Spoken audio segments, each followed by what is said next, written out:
Eccomi qua.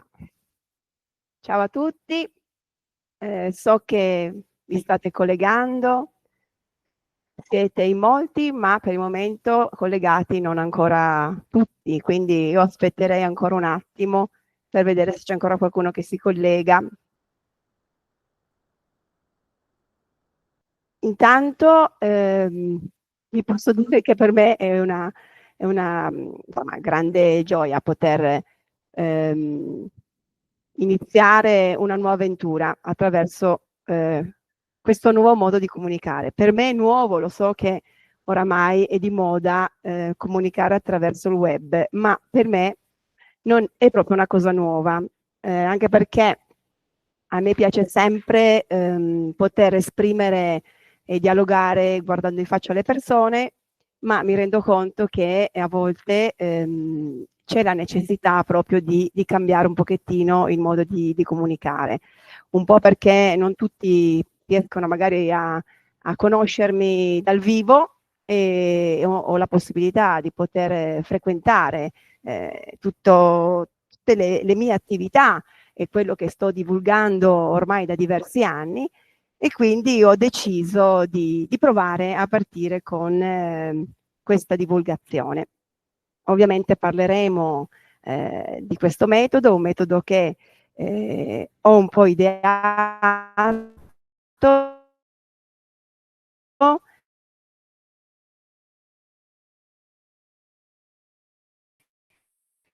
man mano si stanno collegando. Aspettiamo ancora un attimino. Intanto penso e spero che sentire bene, che da problemi di audio, se c'è qualche problema di audio, se va tutto bene. Come funzionerà questa, diciamo, serata? Io adesso inizierò con delle mie spiegazioni, vi farò vedere anche delle slide, vi presenterò, eccetera.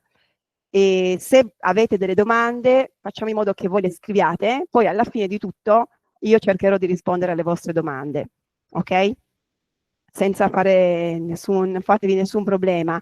Domande magari scritte o chi vuole proprio intervenire, insomma a me farebbe anche piacere. Come vi ho detto, parlare davanti a un video e potervi tanto vedere, insomma non è una cosa per me usuale. Intanto di nuovo chiedo se Scusate. ci Sandra, sono. ciao. Sandra? Alessandra Bricco.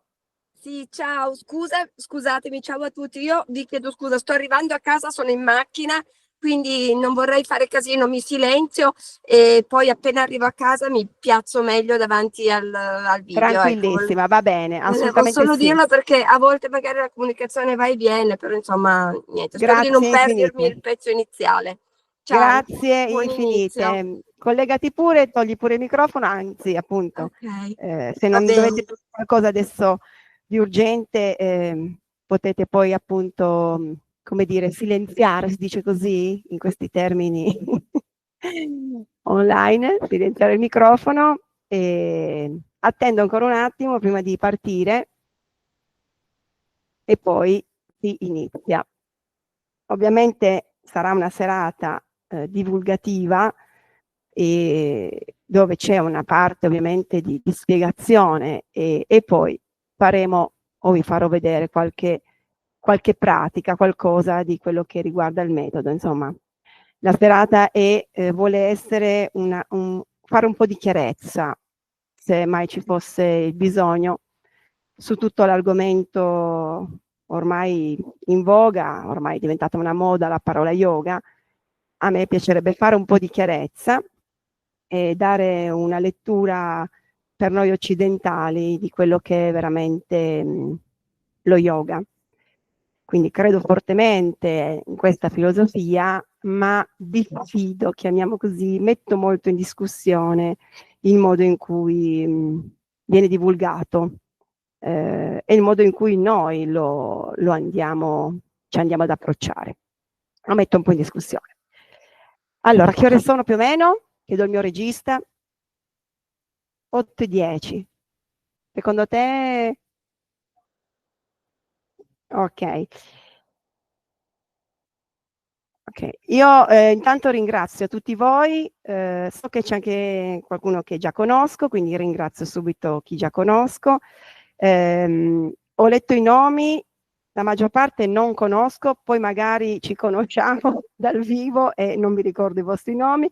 Io non ho idea sul vostro percorso o lavorativo o di percorso di crescita, se siete degli insegnanti nel campo del movimento, se siete degli appassionati, se siete degli sportivi, se siete degli spirituali.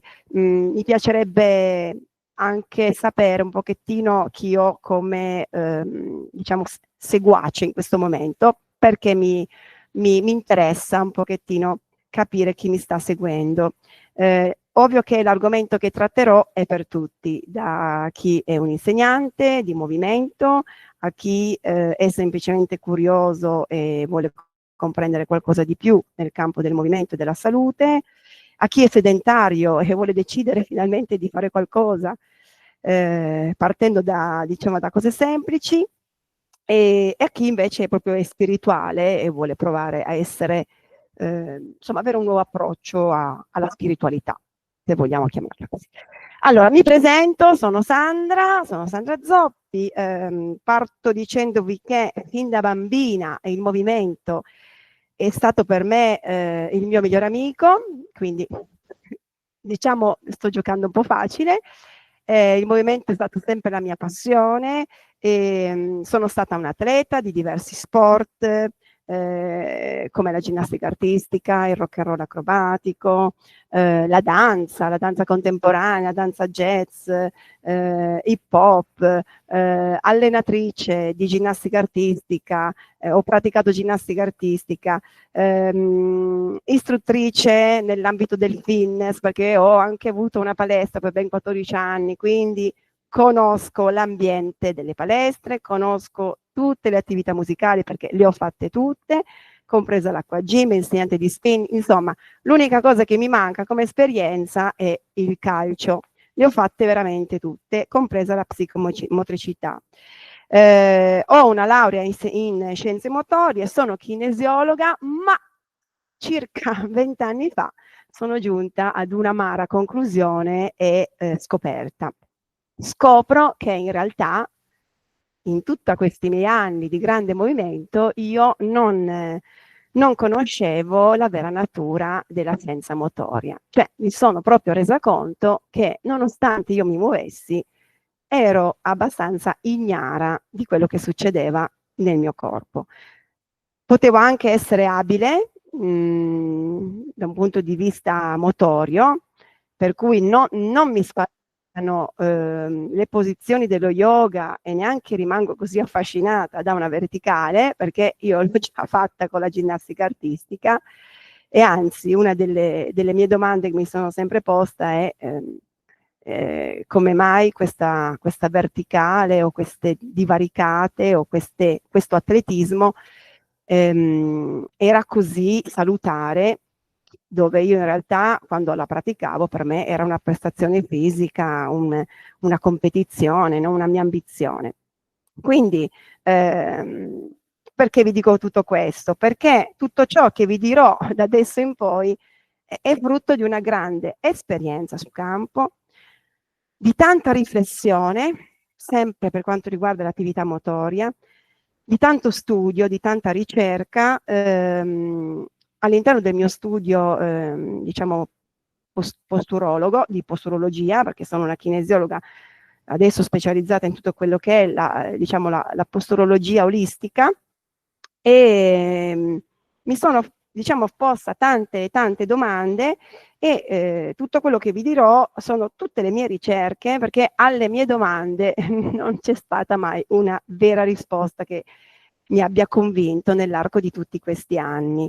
E io in studio insieme ai miei clienti pazienti, quindi le persone che giungevano e giungono da me ancora adesso, sono persone che arrivano da me che hanno dei dolori fisici, e sicuramente con un dolore fisico o con una problematica fisica a livello, diciamo, psicologico non stanno neanche così tanto bene, non sono persone così tanto felici e a proprio agio.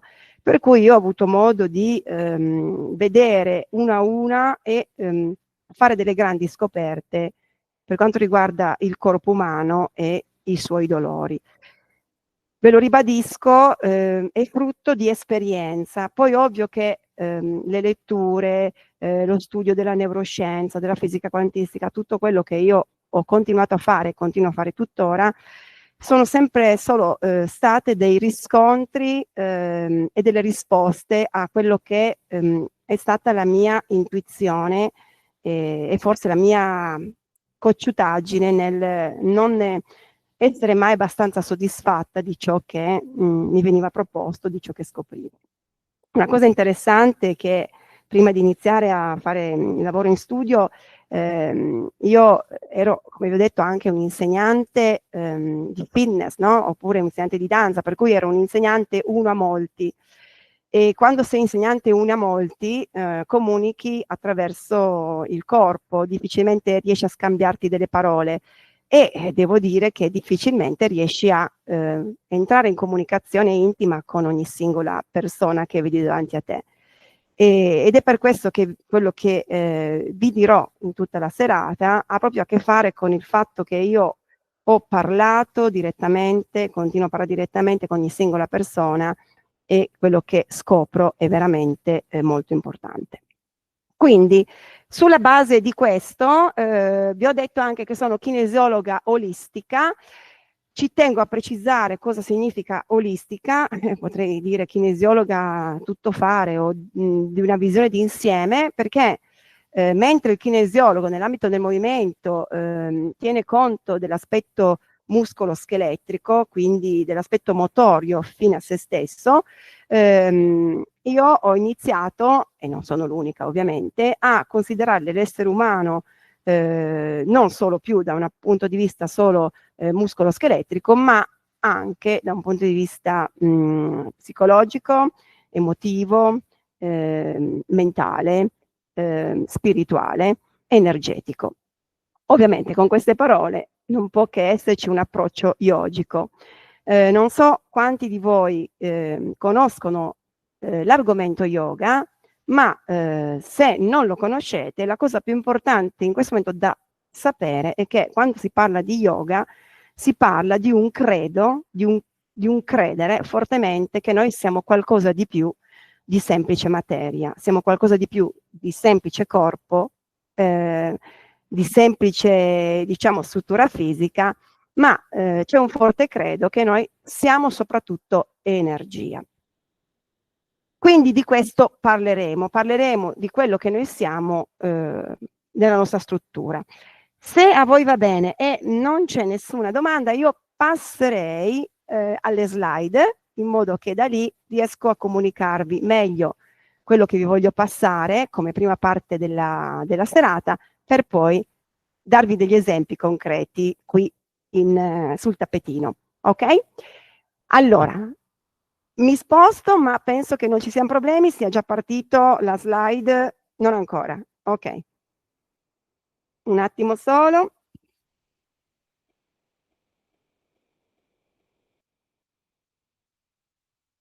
Cerco solo di iniziare e dovrei esserci poi anche su questa videata, no? Vengo vista anch'io mentre spiego le slide? Chiedo sempre al mio aiutante, mio marito, poi mi aiuta. La slide che è arrivata adesso la state vedendo? Facciamo così, chi non la vede clicchi o ci dia un messaggio. Mi vedono anche me mentre parlo o non mi vedono? No. Allora, voi dovreste vedermi, io provo a partire, ovviamente mi sono dovuta spostare un attimino.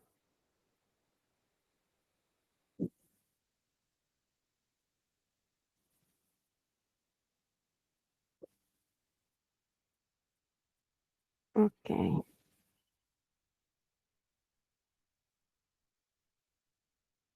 Non riesco a essere vista anch'io? Ok. Vediamo se riusciamo a... mi piacerebbe avere anche il mio faccino. Riuscite a vedere anche me?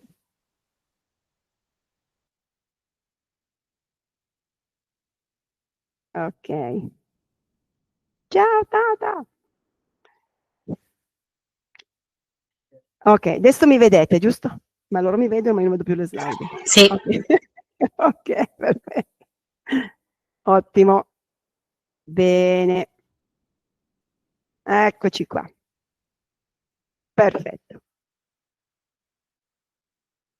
Loro mi vedono, ma io non mi vedo. Giusto? Ok. Allora, eccoci qua. Vi propongo immediatamente queste prime immagini. Quale di queste immagini per voi è una rappresentazione della parola yoga? Vedete, vi faccio vedere uno in cucina, uno che fa una verticale, vi faccio vedere un'immagine di una signorina seduta con le gambe divaricate, una bella ballerina. Qui c'è un'attività, una prestazione ginnica importante, un bel kana testa in giù che è un'asana ovviamente dello yoga, due bei bambini che sono a scuola e un bel giocatore di tennis, ok?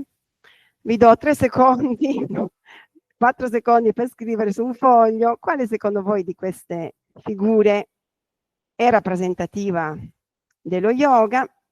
Ovviamente non potete rispondervi in coro, vi lascio pensare un attimo e provo io a dare delle risposte. Allora potremmo dire sicuramente che yoga è l'asana che vediamo qui alla nostra sinistra, perché noi siamo abituati a riconoscerci nella parola yoga con queste posizioni e sicuramente nel kana testa in giù.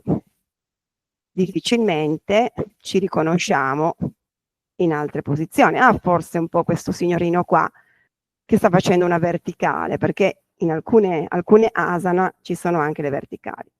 In realtà io vi posso dire che tutte queste immagini possono essere tutte quante non yoga e tutte quante yoga. Perché cos'è che fa la differenza per un approccio yogico iniziale, proprio elementare se lo vogliamo chiamare? La parola, le due parole, concentrazione e attenzione. Quindi cerchiamo di comprendere una cosa importante. Noi siamo in un atteggiamento, in uno stato di yoga ogni volta che noi siamo attenti e concentrati a ciò che facciamo. Quindi siamo in cucina, siamo attenti e concentrati, sarebbe bello anche che ci piacesse mentre lo facciamo, gratitudine, ad esempio, al cibo. Siamo in uno stato di yoga mentre facciamo una verticale, questo può essere un atleta di ginnastica artistica, tranquillamente, Yuri Keki, lui non lo sa, ma anche lui in quel momento è in uno stato di yoga. Potrebbe non essere in uno stato di yoga la signorina in questa asana, noi crediamo che lo sia, ma magari si è addormentata, non cade solo giù, ma oramai noi pensiamo che l'apparenza ci dia la sostanza e quindi basta mettersi in una posizione che tutto avvenga. Diciamo che questa potrebbe non essere invece in uno stato di yoga, sta chiudendo gli occhi e fa finta, o invece è veramente con un'attenzione particolare. La ballerina, questa ballerina potrebbe essere in uno stato di yoga? Assolutamente sì, le ballerine attente, concentrate in quello che fanno, sono in uno stato di yoga. Assolutamente sono in uno stato di yoga questi due atleti e potrebbe non essere in uno stato di yoga chi è in kana testa in giù, magari sta pensando a ciò che deve fare appena finita una lezione, non avrà nessuna voglia, però sa che se si mette in quella posizione è alla moda e succederanno cose bellissime a livello energetico. Ecco qui un altro esempio di, diciamo, di stato di yoga o di non yoga. Guardate, gli alunni a scuola, se a loro piacesse andare a scuola, sarebbe uno stato di yoga pazzesco, perché dovrebbero essere attenti e concentrati alla spiegazione e anche curiosi e incuriositi e voglia di apprendere. Quindi immaginate quanto già i bambini non lo sanno, quelli attenti e concentrati, di essere in uno stato di yoga, come la persona, un ragazzino o una persona che sta giocando a tennis. Questo per farvi capire cosa? Che yoga è tutto e yoga è niente, la differenza la facciamo noi in quel momento che ci stiamo applicando in qualcosa. Non abbiamo bisogno di iscriverci a una classe di yoga per essere yoga e non è detto che metterci in un'asana, diciamo, tradizionale dello yoga ci faccia diventare più buoni, più belli e più spirituali. Quindi che cos'è in realtà lo yoga? Vedete, il titolo era Kinesiche, il futuro dello yoga è qui, perché secondo me ciò che vi spiegherò oggi ancora non abbiamo compreso quanto sarà veramente molto importante in un approccio yogico vero, come viene spiegato nella tradizione. Allora, yoga è ovviamente una filosofia di vita, è la scienza dell'essere. Cosa vuol dire la scienza dell'essere? La comprensione di cosa siamo noi veramente. Vi ho spiegato prima che siamo non solo materia, siamo energia, siamo mente, siamo corpo, siamo anima, siamo molto di più.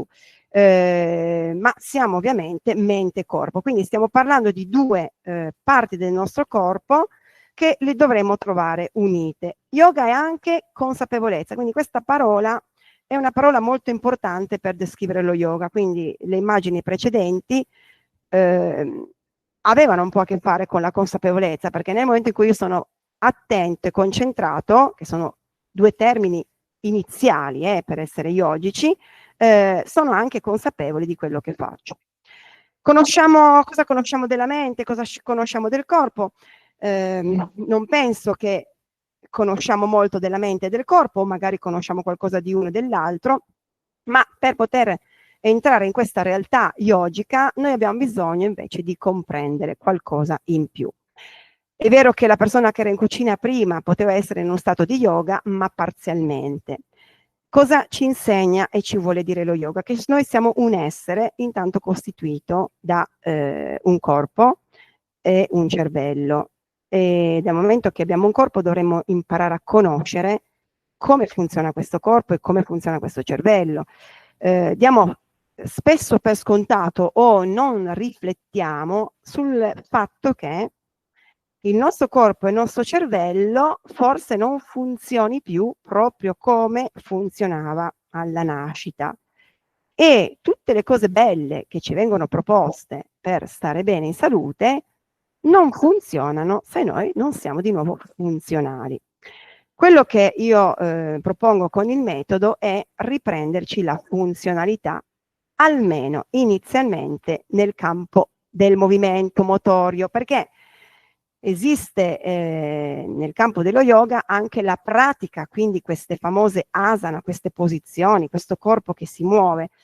E se ve la devo dire proprio tutta, insomma, uno dei guru dello yoga è Iyengar, ma non solo lui, in tantissimi testi spiega proprio che ci sono diversi ostacoli per uno che vuole iniziare diciamo, un percorso yogico, ma l'ostacolo, diciamo, il primo ostacolo che viene messo davanti a un soggetto è uno squilibrio psicofisico, quindi un corpo che non sta bene e una mente che non sta bene. Quindi a me viene proprio naturale portarvi le basi della parola yoga, non vi vengo a parlare di meditazione, di canti, di mantra, di mudra, di om, perché per me quello è un po' il tetto di una casa, il camino che fuma. Se non andiamo a mettere a posto le fondamenta, non partiamo dalla base, come possiamo arrivare a questa crescita, ok? Quindi cerco proprio di far chiarezza sull'inizio del tutto. Quindi cosa conosciamo, cosa non conosciamo? Facciamoci delle domande, cerchiamo di darci delle risposte anche su un fogliettino di carta, iniziamo a scrivere. No, io conosco già un sacco, sto leggendo un sacco di libri sul cervello, sul corpo, conosco tutti i muscoli in memoria, insomma, conosco tutte le asana, non solo, le conosco bene anche in sanscrito, so parlare benissimo il sanscrito, quindi sicuramente avrete qualche conoscenza. Sappiate che io di sanscrito so ben poco, ma non per questo non mi sento una persona che sta cercando di percorrere una strada yogica. L'essere umano deve essere al centro del suo percorso di cura e di crescita personale. Insomma, queste sono frasi che ormai le troviamo un po' dappertutto, ma è anche una frase molto yogica. L'essere umano è costituito, come vi ho detto, da un sistema organico, corpo e materia, un sistema psichico che è la mente, un sistema energetico spirituale che è l'anima. Ma noi ovviamente ci dobbiamo soffermare su quello che è corpo e materia, perché è l'inizio un po' del tutto, secondo il mio modo di lavorare. Ok, ora io in quello che vi è arrivato come prima domanda è: conosciamo veramente il linguaggio verbale? Per poter far chiarezza su questo linguaggio verbale dobbiamo far chiarezza e a delle associazioni su ciò che è in realtà il linguaggio verbale e il linguaggio motorio. Un attimo di pausa, mi dicono. Ce la possiamo fare. Per ora spero tutto ok, non vi siete ancora addormentate, vi prego, rimanete lì ancora un attimo. Ok. Allora, la mente, facciamo questa distinzione, cerco di essere proprio chiara, il più chiaro possibile. La mente usa un linguaggio verbale. Partiamo da suddividere. Il corpo usa un linguaggio motorio.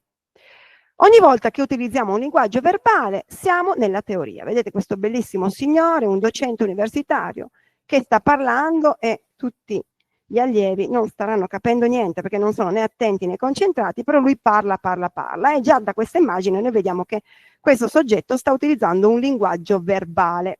Poi vediamo degli altri soggetti bravissimi, carinissimi, questi muratori che stanno costruendo le fondamenta dello yoga, che non hanno bisogno tanto di parlare verbalmente, ma il loro linguaggio motorio ci fanno capire assolutamente cosa stanno facendo. Non hanno bisogno di parlarci, ma il suo linguaggio motorio ci fa capire quello che stanno facendo. Stanno costruendo, spero con tanta gratitudine e amore, dei muretti, insomma, la loro casa. Quindi la teoria e la pratica dovrebbero viaggiare insieme. Abbiamo l'opportunità e il diritto di usarli entrambi, questi due linguaggi, ma per usarli li dobbiamo conoscere. Assolutamente sì. Sfido chiunque, qualsiasi bambino, a parte qualche genio che c'è ogni tanto, che ha 2 anni, mi saprà già usare benissimo il linguaggio verbale. E andiamo a vedere assolutamente di cosa si tratta. Allora, tra linguaggio verbale e linguaggio motorio, quale viene per prima? Siamo nati per leggere o siamo nati prima per muoverci? Sono tutte un po' domandine un po' che punzecchiano, perché io sono un po' stufa della solita teoria e sono anche un po' stufa della solita frase nati per leggere. Questo accanimento al bambino appena nato, per farlo addormentare gli dobbiamo già subito leggere qualcosa. Povera creatura, magari un bambino appena nato per dormire vuole stare magari vicino alla mamma, insomma anche con un po' di tetta magari per essere coccolato. Invece gli spariamo lì letture a tutto andare. Allora, la risposta ovviamente l'abbiamo capita, noi siamo nati prima per muoverci, quindi dobbiamo iniziare a vedere questo campo motorio come qualcosa di prioritario assoluto nella nostra vita. Ovviamente vi ho detto prima che io parto vantaggiata perché amo il movimento e quindi parlo, insomma, è qualcosa di comodo per me e di confortevole. Nasce prima il movimento e poi la parola. Vedete queste due immagini? Abbiamo questo bellissimo bambino che con un pianto, con un urlo così di disperazione, sta in realtà già comunicando attraverso non la parola con delle urla, ma con un'esternazione che non è proprio un linguaggio verbale con tutti i suoi, le sue congiunzioni, i suoi coniugazioni perfette dei verbi. Sta cercando di comunicare, ma lo fa col corpo, povera creatura, e con dei versi. Come avviene quindi questo linguaggio motorio? Ma ovvio che avviene come quello verbale. Quindi io vi parlerò di 3 step. Come nel linguaggio verbale esiste il linguaggio verbale parlato, quindi lo devo saper parlare, e esiste un linguaggio verbale scritto, quindi lo devo saper scrivere, esiste un linguaggio verbale letto, lo devo saper leggere. Quindi il bambino a un certo punto andrà a scuola e con il suo allenamento in quei 5 anni a casa, in mezzo agli altri bambini, con i parenti, con i nonni, ha insomma allenato questo linguaggio verbale. Ma attenzione, stiamo parlando di un linguaggio verbale parlato. Significa che questo bambino sa parlare, ma non sa ancora né leggere né scrivere. Dovrà andare a scuola per una vita intera, almeno 5 anni di scuola primaria si chiama, per imparare a scrivere e a leggere il linguaggio verbale. Nel campo motorio funzionerebbe uguale, ma magari c'è stato una piccola interruzione o un piccolo ostacolo, perché il linguaggio motorio, io qui vi dico che per il momento noi lo conosciamo solo parlato. Che cos'è il linguaggio motorio parlato? corrisponde al muoversi nel quotidiano, a fare sport, a fare fitness, a fare danza, a fare qualsiasi cosa che sia inerente all'attività fisica.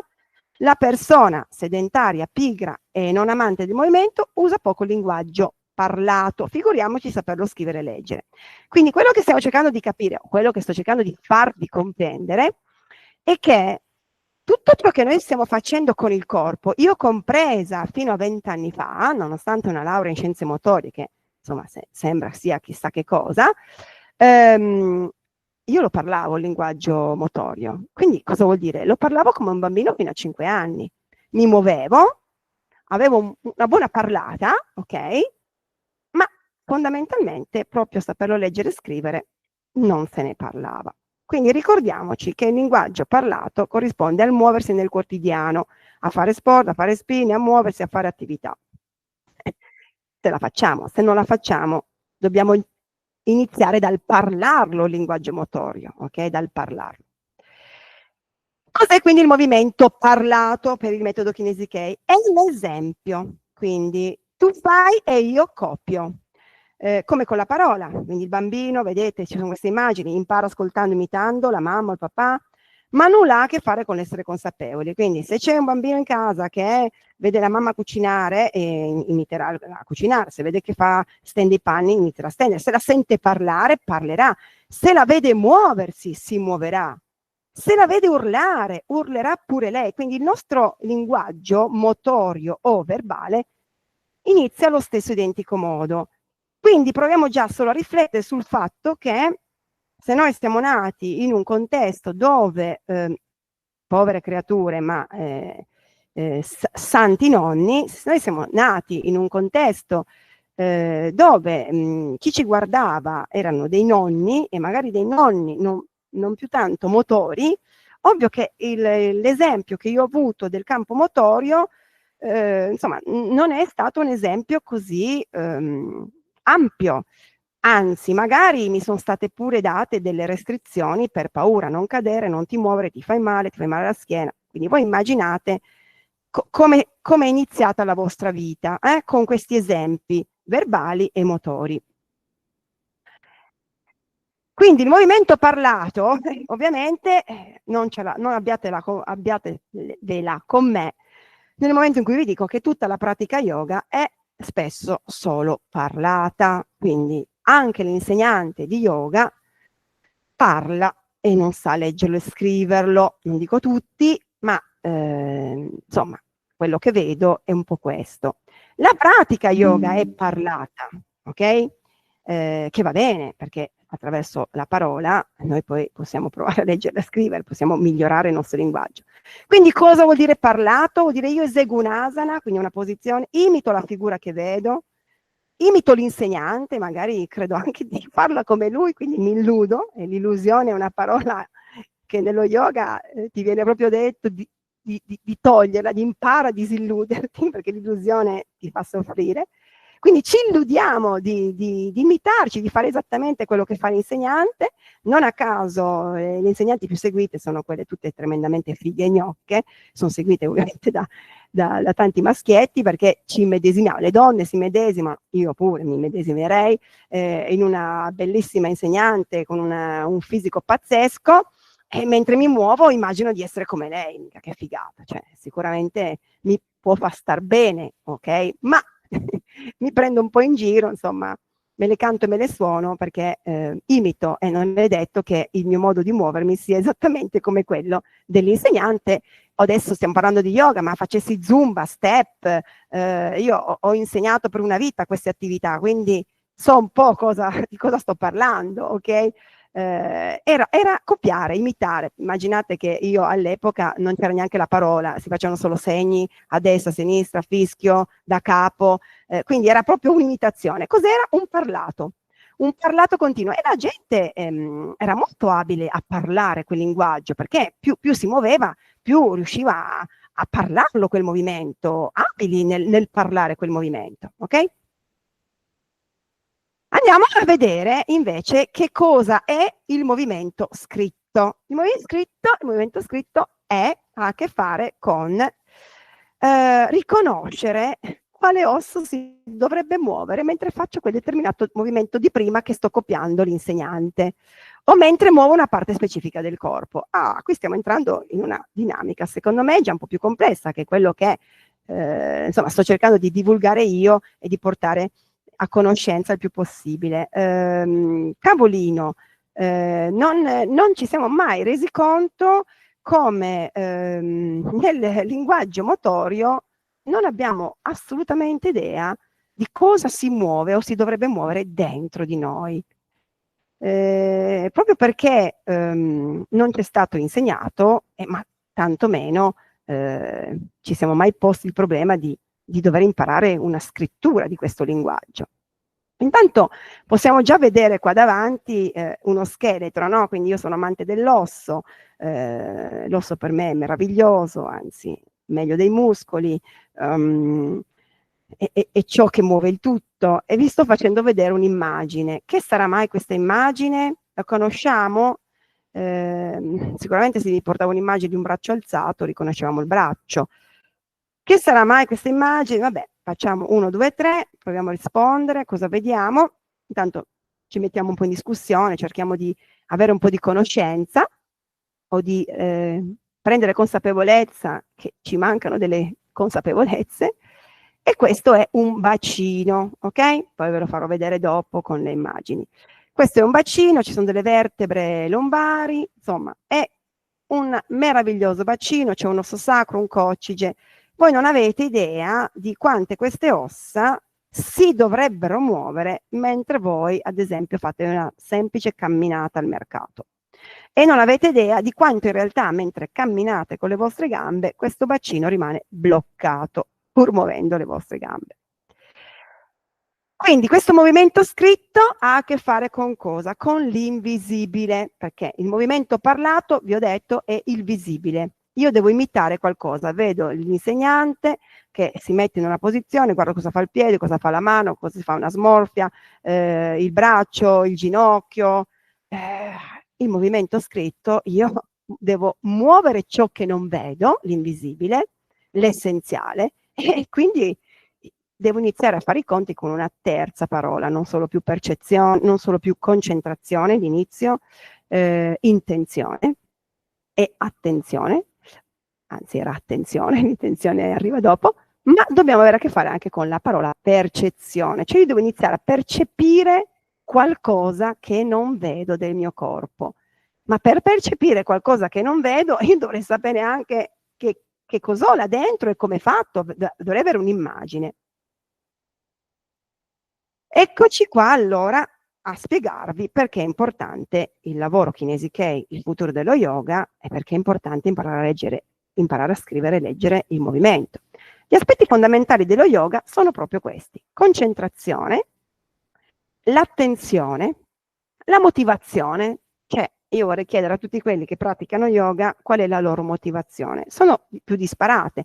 L'importante è che ce ne sia almeno una, ma l'unica motivazione dello yoga è almeno quella di provare del benessere, ok? Inizialmente. Quindi devo essere motivato a voler iniziare un percorso del genere, o semplicemente a farlo, oppure lo sto facendo perché di moda, la mia amica lo fa, se non lo faccio anche io mi sento in colpa, non mi sento considerata nella massa, non vengo vista. Insomma, capire un po' anche queste motivazioni. L'intenzione, cioè ci deve essere anche un'intenzione, ma perché devo fare sta posizione, ma perché devo fare tutti questi respiri, perché mi devo mettere lì?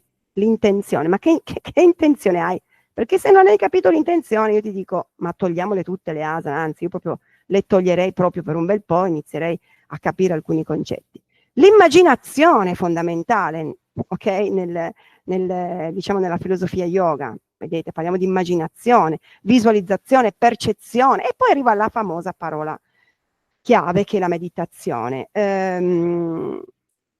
Apro e chiudo parentesi per il discorso meditativo. Ovvio che se io vi dico adesso per rilassare la tua mente immagina una caramella, e nella tua mente ti arriverà una bellissima caramella.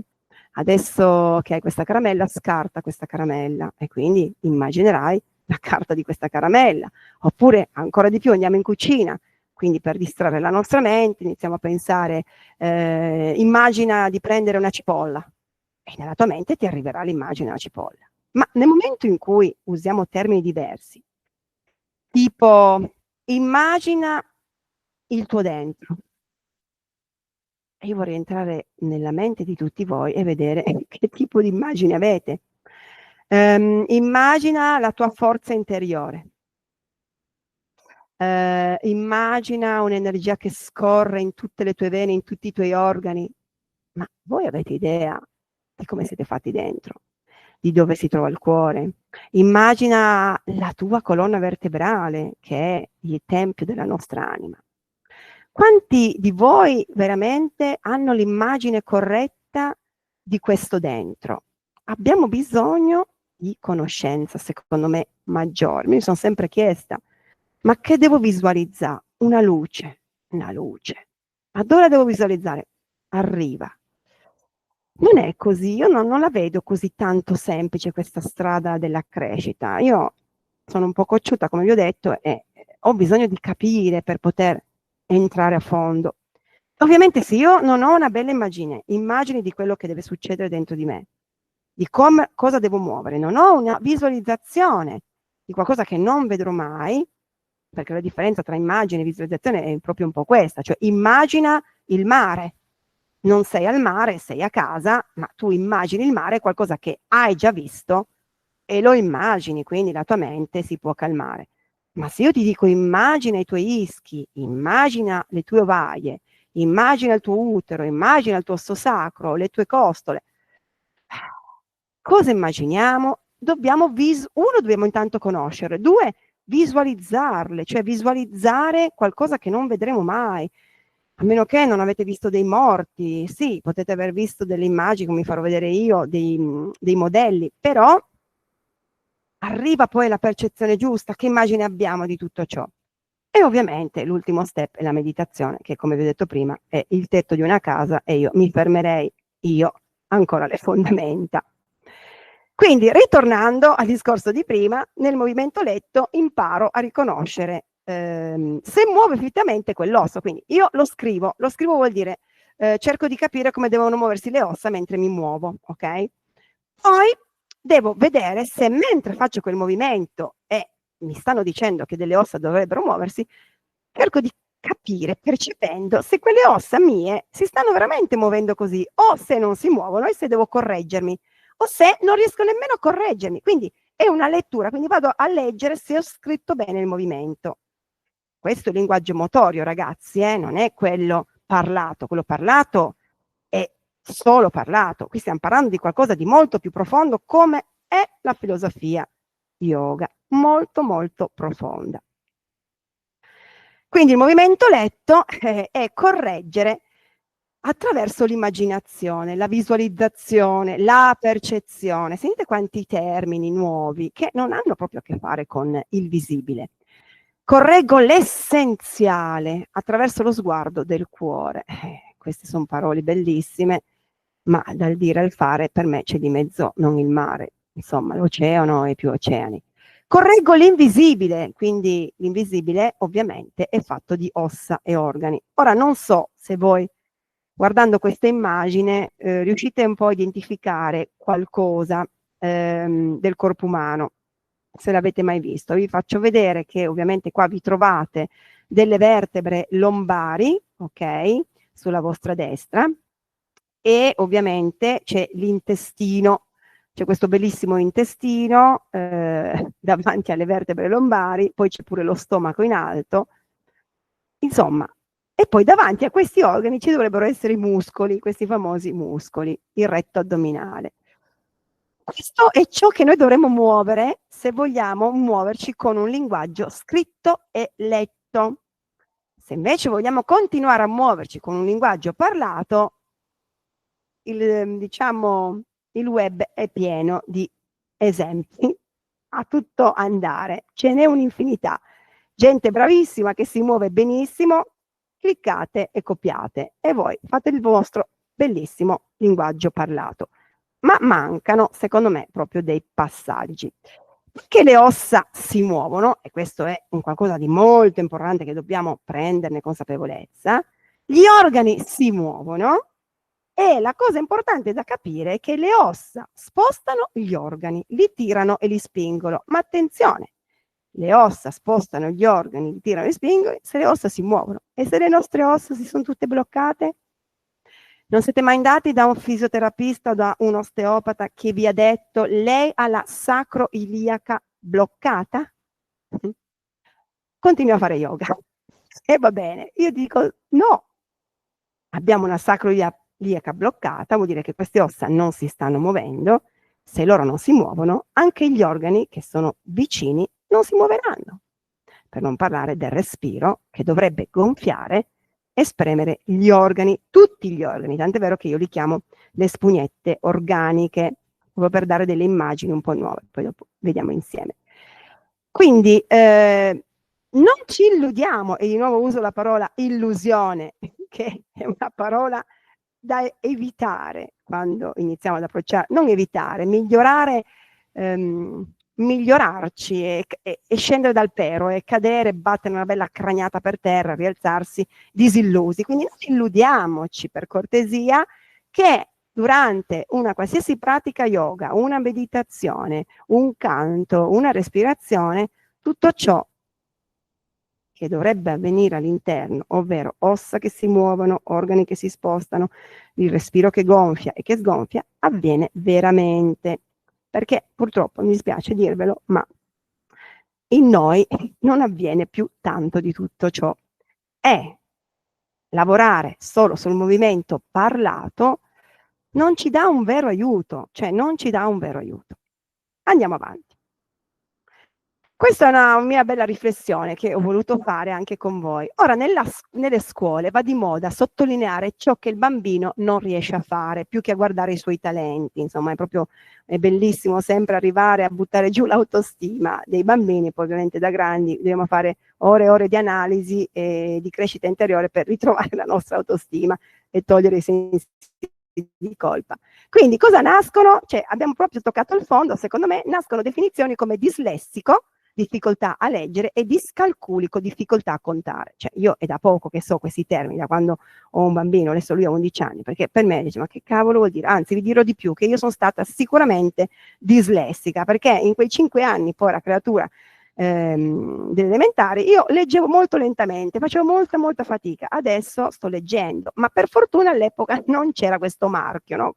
Un marchio come le mucche, marchiate a vita che sei un dislessico e un discalcolico. Quindi se sei un dislessico, intanto sei un po' tagliato fuori, se sei un discalculico pure.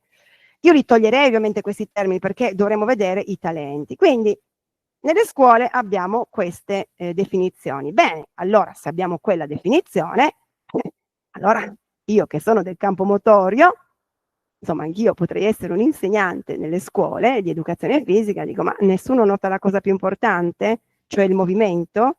Quindi per un bambino a cui non piace lo sport o non riesce a muoversi in generale, c'è un certificato di dismotorio? Cioè il genitore si preoccupa se il bambino non si muove. Io, vedete cosa mi ho messo come immagini? Un'immagine che ai genitori vengono i capelli dritti, perché se vedono due bambini insomma a casa saltare sul divano, non va fatto, perché non è un talento, ok? Invece questi bambini hanno un grandissimo talento motorio, però se il bambino è seduto sul divano e legge va bene, se non legge è rischioso, dobbiamo assolutamente farlo notare a scuola, così per tutta la vita gli creiamo veramente un piccolo un grande problema. Quando in realtà ogni bambino ha. Quindi se vale oggi il discalculico e il dislessico, allora io batto i pugni e urlo a voce alta che allora tutti gli esseri umani, tutti gli adulti sono dei dismotori. Non ce n'è uno che si salva, l'ha detto la scuola, quindi io non sono bravissima, anzi nei temi avevo 4, però come vi ho detto la passione era il mio movimento. Mi sembra che nella vita mi sono salvata, sono riuscita anche a vivere e a non morire di fame, pur prendendo sempre 4 in italiano nei temi. Quindi sono tutti dei dismotori, perché per me dismotorio in questo caso è avete perso dei movimenti base, si sono persi dei movimenti, il parlato insomma non è più come una volta. E analfabeti motori sì, perché il linguaggio, diciamo il linguaggio parlato magari è solo parlato, ma non sappiamo né leggerlo e né scriverlo. Quindi questo famoso metodo Kinesiche ti darebbe l'opportunità e gli strumenti per imparare a parlarlo, insomma, iniziare a muovere in modo, scegliendo i movimenti corretti, quelli che adesso vedremo con le ultime slide, quali sono e cosa vuol dire. Imparare a scrivere e a leggere col proprio corpo. Quindi questo ha a che fare con una grande dimensione yogica, perché avete visto prima che scrivere e leggere richiede una grande capacità di introspezione, un grande viaggio interiore, una grande concentrazione, visualizzazione, percezione, che come vi ho detto prima sono frasi e parole chiave dello yoga. Quindi anziché farvi visualizzare il mare, il sole, la luna, l'elefante che vola, il serpente cosmico, l'energia, la luce bianca, io col mio metodo vi farei entrare in una dimensione yogica visualizzando le vostre ossa, che ancora siete vivi e ce l'avete, i vostri organi, imparare a muovere dall'interno, visualizzare, provando a sperimentare cose pazzesche, addirittura riscoprendo delle funzionalità perse e riscoprendo che si può riconquistare tutto questo. Ma perché è così importante conoscere il movimento invisibile delle nostre ossa e dei nostri organi? Qui è un discorsone gigante. È un discorsone gigante perché io non so quanti di voi riescono a tollerare un dolore fisico per più di, non so, 1, 2, 3, 4 giorni. Siete già bravi se riuscite a reggerlo per una settimana, un mese, siete già molto bravi, ma mi sembra che tutti quanti alla prima VV ci si preoccupi e si cerchi immediatamente una soluzione veloce. Allora vi sto per dire che imparare a leggere, a scrivere il movimento corporeo ci potrebbe aiutare a riscrivere anche i blocchi che sono avvenuti. E qui vediamo un attimino insieme come avviene un dolore. C'è per prima cosa un conflitto emotivo. Non vi sto a spiegare tutta la storia delle emozioni perché insomma facciamo veramente capodanno. La cosa che vi posso dire è che le emozioni inespresse vengono intrappolate nel corpo, tant'è vero che io dico sempre che il corpo è il contenitore di immondizia. Tutto ciò che la voce non riesce a esprimere, il corpo tiene attraverso le scorie. Quindi, prima che arrivi il dolore fisico, vedete che è al numero 6, noi abbiamo un conflitto emotivo ed è un conflitto attivo, qualcosa che non va a livello emotivo.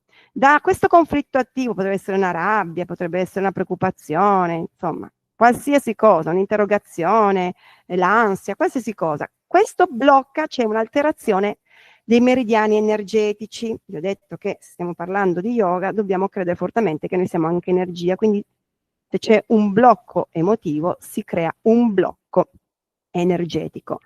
Dal blocco energetico, ovvero stiamo parlando di meridiani energetici, si bloccherà l'organo corrispondente al meridiano energetico, perché ogni meridiano energetico è collegato a un organo e ogni organo sarebbe collegato a un'emozione. Da qui arriva un'alterazione muscolare e ossea, ok? E qui arriva il dolore. Da qui l'alterazione posturale, quindi se io non mi correggo subito, non so correggere immediatamente con la scrittura e la lettura, con il metodo Kinesiche, io porto avanti una strategia motoria di scompenso, per cui vado in una disfunzione di motoria, vuol dire disfunzione motoria vuol dire posizione antalgica, mi metto in una posizione tale da non provare più dolore. Bene, non provo più dolore, ma tu non ti stai rendendo conto che all'interno di te l'invisibile sta creando una nuova strategia, le tue ossa sono fetentine, ma sono intelligenti, iniziano a bloccarsi di qua, un muscolo inizia a chiudere, a bloccare un osso e si crea una nuova strategia, ok? Un nuovo equilibrio scorretto, una strategia motoria scorretta, un nuovo equilibrio scorretto. Tutte cose che non sappiamo che succedono dentro di noi, ma siamo oramai così e andiamo a fare tutto e il contrario di tutto con un corpo un po' disfunzionale. Come posso insegnare alle mie ossa a rimuoversi correttamente? Come posso riprogrammare la mia postura correttamente? Come posso riconquistare le mie capacità motorie, che sono tantissime e sono innate e tutti le abbiamo avute alla nascita? Con la conoscenza, anche questo è un termine molto in voga nello yoga antico, nella tradizione dello yoga, la conoscenza, la consapevolezza, con il sapere, cioè solo diciamo gli ignoranti rimangono schiavi, la persona libera è colui che ha sete di sapere, di conoscere, di voler comprendere e con il voler mettere in pratica il proprio sapere. Quindi leggere 92 libri su qual è la ricerca spirituale e non mettere mai nulla in pratica è un po' un tempo perso. Perché? Perché la parola consapevolezza, che racchiude un po' tutto, se vi ricordate la prima slide c'era anche scritto yoga è anche unione mente-corpo, ma è anche consapevolezza, per me ha un valore maggiore dove diciamo mette insieme ben 3 verbi, con il con e la conoscenza.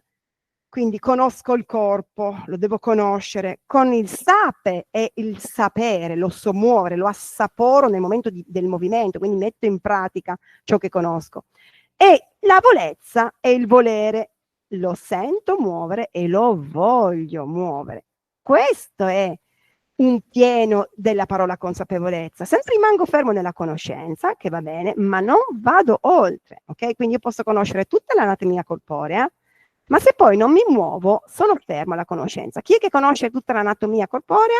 Sicuramente l'osteopata, il fisioterapista, il medico, ma poi sfido veramente che queste, diciamo, professioni, queste persone sappiano realmente scrivere e muovere il loro corpo come da manuale, come da manuale.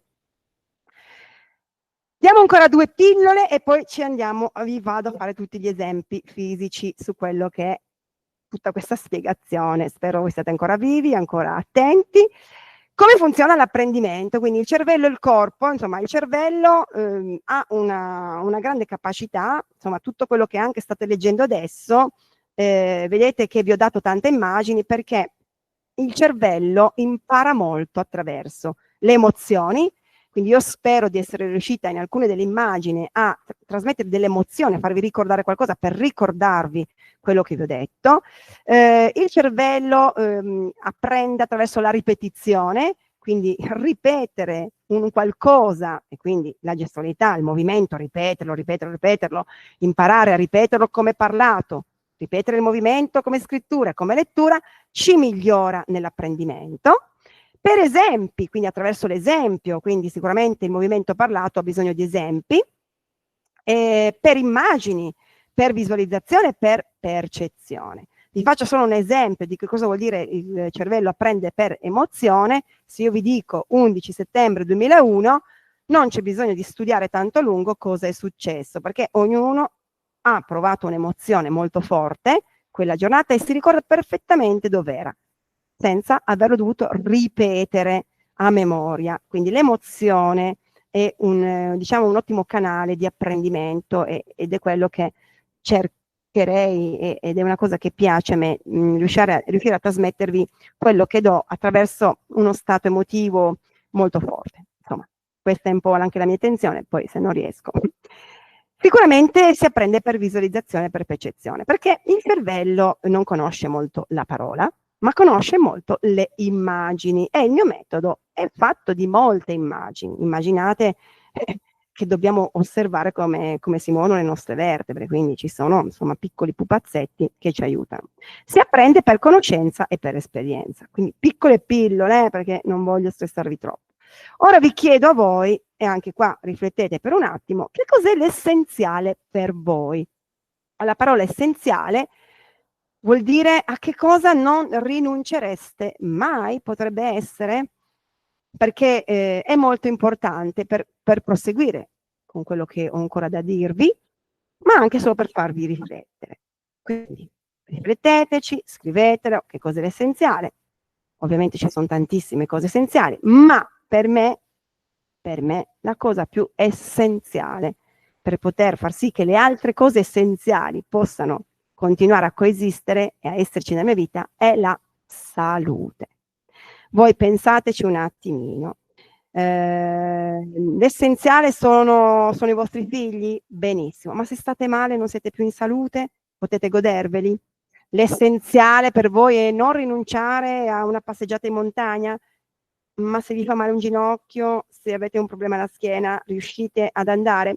Vedete che la salute alla fine, non mi sto a parlare dei soldi, insomma, sì, il soldo non fa la felicità, eccetera, ma anche lì con i soldi non si riesce a conquistare molto la salute, ma se noi conquistiamo la nostra salute veramente, ritrovando la forza interiore, il coraggio, attraverso questo corpo che riprende le sue funzioni e pensando proprio che all'interno ci sono organi che, insomma, chiedono pietà, chiedono aiuto, c'è un'anima all'interno che chiede di essere ascoltata, io penso che sia l'essenziale. Da lì poi potete fare qualsiasi cosa a qualsiasi età, cioè arrivare veramente a 84 anni, non con un piede nella tomba, ma con un inizio di vita in salute per finalmente godervi la propria vita, che è un po' il mio obiettivo. Insomma, io sto facendo un sacco di sacrifici nella mia vita, consapevolmente, perché ho intenzione di vivere a lungo, ma vivere bene a lungo, non vivere a lungo e 20 anni medicalizzata o con una OS che mi bada. Insomma, non è proprio il mio obiettivo.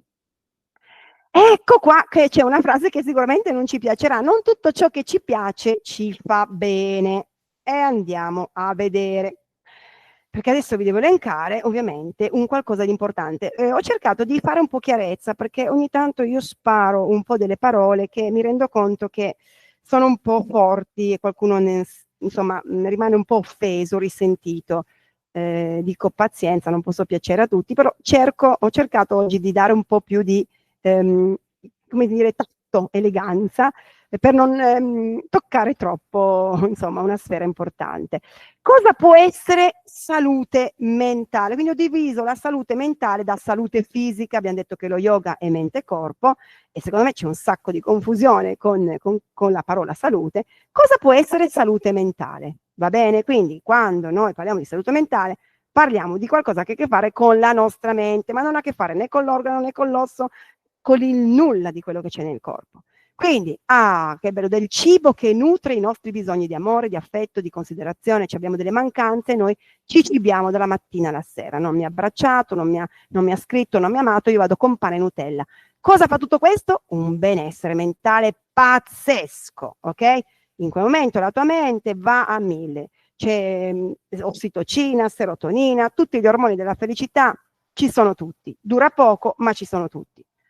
Cosa può fare bene alla salute mentale? Lo sport, il fitness, la danza, le attività agonistiche fanno bene alla salute mentale. Leggete bene perché non sto parlando di salute fisica. Io sono incazzato nero col mio capo e devo andare assolutamente a farmi 3 chilometri di corsa. Io non ne posso più di stare 8 ore al computer e vado a fare fitness, vado a fare zumba, vado a fare pilate, c'ho un mal di schiena dopo aver sopportato la suocera tutto il giorno, vado a fare un'attività di pilate.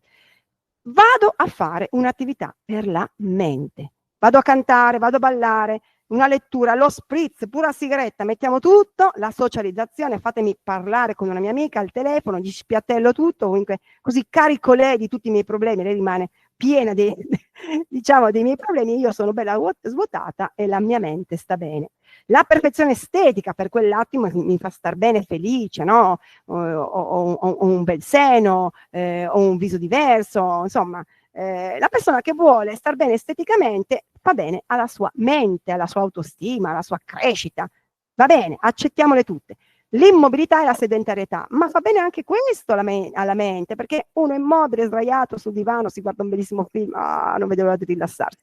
Chi è sedentario non vede l'ora di star seduto a leggersi un libro, fa benissimo la mente, perché il cervello si rigenera bene. Ma attenzione, non illudersi di vivere più a lungo quando in realtà si sta morendo lentamente. Andiamo a vedere cosa non è salute fisica. Sto parlando di fisico, quindi non vi offendete o se vi offendete, pazienza. Ok?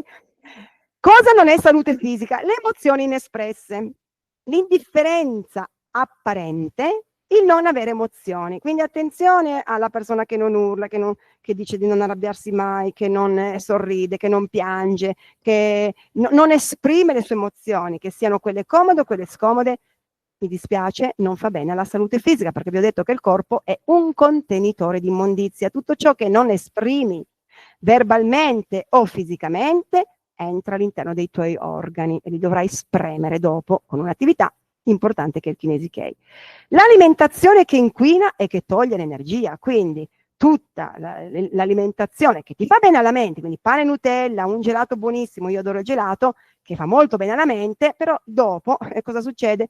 Che mi sento in colpa, ok? Quindi, insomma, tutto quello che farebbe bene alla mente, vi devo dire che fa molto male al fisico. È un'amarezza anche per me, però è così. Lo sport non è salute fisica, il fitness non è salute fisica, le attività agonistiche non sono salute fisica, il ballo non è salute fisica, il canto e la musica non sono salute fisica, ma rientrano nella salute mentale.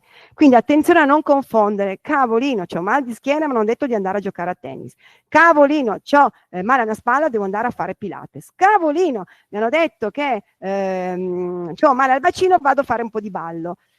No, sono depresso, vai a ballare, vai a cantare, vai a suonare, vai a fare lo sport, perché sei depresso. La depressione ha a che fare con la tua parte psicologica, ok? C'è qualcosa che non va nella tua mente, che poi imballa anche il corpo, l'abbiamo capito. Vi dico solo ancora questo, non dimenticatevi come ho iniziato io la presentazione. Io sono stata istruttrice di tutte le attività di fitness, ho fatto sport, attività agonistiche, io le ho fatte di tutte, il ballo, il canto, tutto. Quindi io vi parlo di qualcosa che so perfettamente di cosa si tratta, non ve ne parlo in questi termini perché non l'ho fatto. Al contrario, l'ho fatto tantissimo e so perfettamente come stavo dopo facendo fitness. Anzi, c'è una nomea che l'istruttore di fitness viene chiamato il distruttore di se stesso, perché le ore di attività che fa lo distrugge fisicamente, fa, insomma, vende emozioni assolutamente, quindi fa star bene, io facevo sicuramente fa star bene le persone, stavo pure bene io a livello emotivo, arrivavo rincazzata, finito, ero felice, ma se devo dirvi come stavano le mie articolazioni, come stava il mio corpo, stava perdendo sicuramente della grande capacità motoria, l'elasticità, la flessibilità, insomma, l'agilità, la stavo perdendo veramente tanto, però ho dovuto passare da lì per capirlo, quindi sbagliare è importante nella vita, anzi è sbagliato non sbagliare, insomma attraverso gli errori si può crescere, non attraverso la perfezione. Difatti la perfezione, che è nella quinta posizione, non è salute fisica, il cercare a tutti i costi la perfezione, anzi vi dirò di più, la perfezione è malattia, come l'immobilità è malattia, perché il movimento è vita, il poco movimento è un poco malato, ma l'immobilità come? L'immobilità anche a livello di soldatino, l'immobilità espressiva non è salute fisica, la perfezione, non potersi mettere anche in discussione a livello, diciamo, da un punto di vista dell'imperfezione. Cioè, esco di casa con un calzino bucato, fa molto bene alla salute se, se non ti dà fastidio a te, ok? Se invece non esci di casa, vorresti farlo, ma non riesci perché pensi agli altri, quindi devi essere bello, perfetto, di nuovo non è che pensi tanto a te stesso, non riesci a entrarti molto all'interno. Quindi illudersi di vivere più a lungo, di nuovo, quando in realtà si sta morendo lentamente, ricordiamocelo ancora un attimino. Quindi non tutto ciò che ci piace ci fa bene, l'abbiamo appena visto, però vi devo dire questa cosa, che non tutto ciò che ci fa bene ci piace, tranne a me che mi piace un sacco praticare la mia attività che ho ideato su un discorso puramente di benessere e di salute. Perché noi possiamo sì dedicarci alla salute mentale, quindi faccio l'OM, faccio le preghiere, faccio una meditazione di visualizzazione, rimango lì a respirare, posso dedicarmi a questa salute mentale, mi va via l'ansia, però lo yoga è mente-corpo. Posso dedicarmi solo alla fisicità? Adesso andiamo a vedere come dedicarci a tutto. Qui arriva veramente come si può dire, una verità pesante, secondo me, una verità scomoda, ma per me è l'unica verità. La verità non ci sono tante verità, la verità è universale, è unica e basta. I pilastri della salute sono questi. Un'igiene mentale, che attenzione, l'igiene mentale ha a che fare con tutto ciò che fa star bene la mente, quindi riconoscere le emozioni, esprimerle, la serenità, la calma, la gratitudine, la compassione, la quiete, ma io vi posso dire che la quiete, le persone che cercano costantemente la quiete, insomma, è una fantasia malata, perché la quiete si conquista attraverso il caos. Non è che possiamo andare a fare 2 giorni di ritiro, ok, spirituale, e quando arriviamo noi abbiamo visto la Madonna, abbiamo visto l'energia, abbiamo cambiato il modo di approcciarci. No, non credo. Insomma, dobbiamo un attimino rivedere se non stiamo mentendo noi stessi, perché igiene mentale per me è di nuovo il tetto di una casa e il suo camino, perché vuol dire diventare persone che veramente non si arrabbiano mai e provano compassione e amore incondizionato per tutti e sempre. Quella è la strada, ma io non credo che siamo su quella strada. L'igiene respiratoria sarebbe conoscere e praticare la funzionalità respiratoria. Il metodo Kinesi-Kei ti può dare gli strumenti sia per l'igiene mentale sia per l'igiene respiratoria. Strumenti, che non è inspira 5 volte, espira 5 volte, senti il tuo diaframma, è tutta un'altra storia. L'igiene motoria, conoscere e praticare i movimenti per pulire il corpo, quindi ci sono dei movimenti che non sono quelli, mi dispiace dirvelo, del fitness, mi dispiace dirvi che non è neanche la camminata, non fa parte dell'igiene motoria, ma se io faccio igiene motoria posso andare a camminare tranquillamente, se io faccio igiene motoria posso andare a fare sport, ballo, canto, spritz e quello che insomma ho voglia di fare, ma ho bisogno di un'igiene motoria consapevole, devo parlarla, devo scriverla e devo saperla leggere, ho bisogno di capire quali sono i movimenti, non mi sto parlando di asana, mi sto parlando di movimenti importanti. L'igiene alimentare, saper riconoscere e nutrirsi con l'alimento che dà energia da quello che la toglie.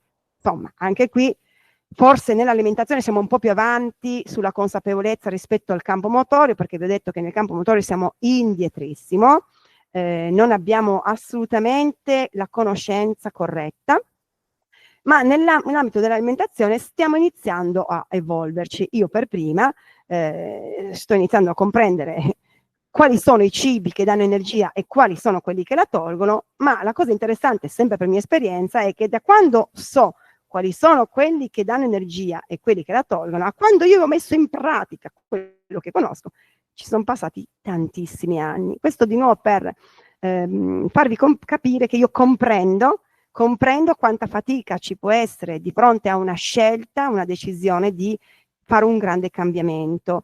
Ci vuole il suo tempo, magari non è il tempo oggi per alcuni di voi, non è il tempo di parlare di questo, però magari lo state giustamente ascoltando, non è il tempo di iniziarlo, però da qualche parte bisogna partire. Io ho iniziato a cambiare alimentazione praticamente, veramente, dopo tantissimi anni che avevo capito che non aveva senso continuare a mangiare pasta, troppo sale, troppi zuccheri. Ma non è da tanto che lo sto facendo, ok? Saranno 10 anni che lo sto facendo, ma io lo so da tantissimo, ma è difficile, è proprio difficile il cambiamento. Quindi cambiare è sicuramente rigenerativo, perché il cambiamento è vita, cambiare è difficile, è scomodo, lo so, ma non cambiare è molto più difficile, forse è più comodo. Quindi io vi sto un po' facendo capire che la strada dello star bene, della salute, non passa attraverso strade corte, ritiri di 2 giorni, formazioni di 3 giorni, una preghierina al mattino, 3-5 respirazioni e via. Non funziona così, ragazzi, non funziona così. Lo yoga non parla in questi termini, non parla in questi termini. È una crescita con una strada difficile. Ci si cade, ci si rialza, ci si scoraggia, ma è quello il percorso, quello è il percorso. Quindi dare delle opportunità attraverso un semplice movimento parlato, imitare, scimmiottare la persona che sta facendo movimento e credere di fare la stessa cosa. Io penso che non sia proprio la strada della consapevolezza che lo yoga parla, anche perché 5.000 anni fa o 6.000 anni fa non sapevano come sarebbero diventati gli occidentali o gli esseri umani ad oggi, persone disfunzionali con tantissimi dolori, tantissimi problemi fisici e anche psichici. Per cui nella storia dello yoga non c'è il libretto di istruzione di come imparare a rifunzionare prima di mettersi in un'asana. Non c'è questa spiegazione. Il metodo Kinesi Kei, ecco perché si chiama il futuro dello yoga, è qui, è per noi occidentali che abbiamo una vita completamente diversa da 6.000 anni fa, e quindi non possiamo ostinarci e metterci in una posizione yoga o a fare esattamente alla lettera quello che dice un testo antico, pensando che quello possa rigenerare le nostre cellule, pensare che quello possa farci riscoprire la nostra anima persa dentro di noi. Assolutamente, bisogna ricostruire dalle fondamenta, e le fondamenta sono le fondamenta di una casa. Aggiungo giustamente, perché è giusto dirlo, che ci sono degli accessori e supporti alla salute, e li ho chiamati proprio accessori e supporti alla salute, perché noi siamo un po' fetentini, noi esseri umani, siamo un po' pigretti. Quando ci arriva un bel messaggino, vieni a fare una seduta di bagni di gong, di campane tibetane, ti metto 8 oli essenziali per il tuo stomaco, massaggiati qua, tic-tac, diciamo, toccati in quel punto e guarirai. Noi esseri umani che siamo nati per risparmiare energia e siamo molto pigri, noi cosa facciamo? Ci infiliamo immediatamente in quel genere di attività. Sì, anch'io vado a farmi i massaggi, ok? Anch'io uso degli oli essenziali, ma sono supporti, sono il caminetto e il tetto della casa. Non soffermatevi solo a questa parte molto importante, ma non è la prima da scegliere. Quindi, che cos'è il Kinesi Kei? Non è quello che diciamo, pensiamo, che ci definisce, ma quello che facciamo è quello che siamo. Il corpo ci dice più della parola.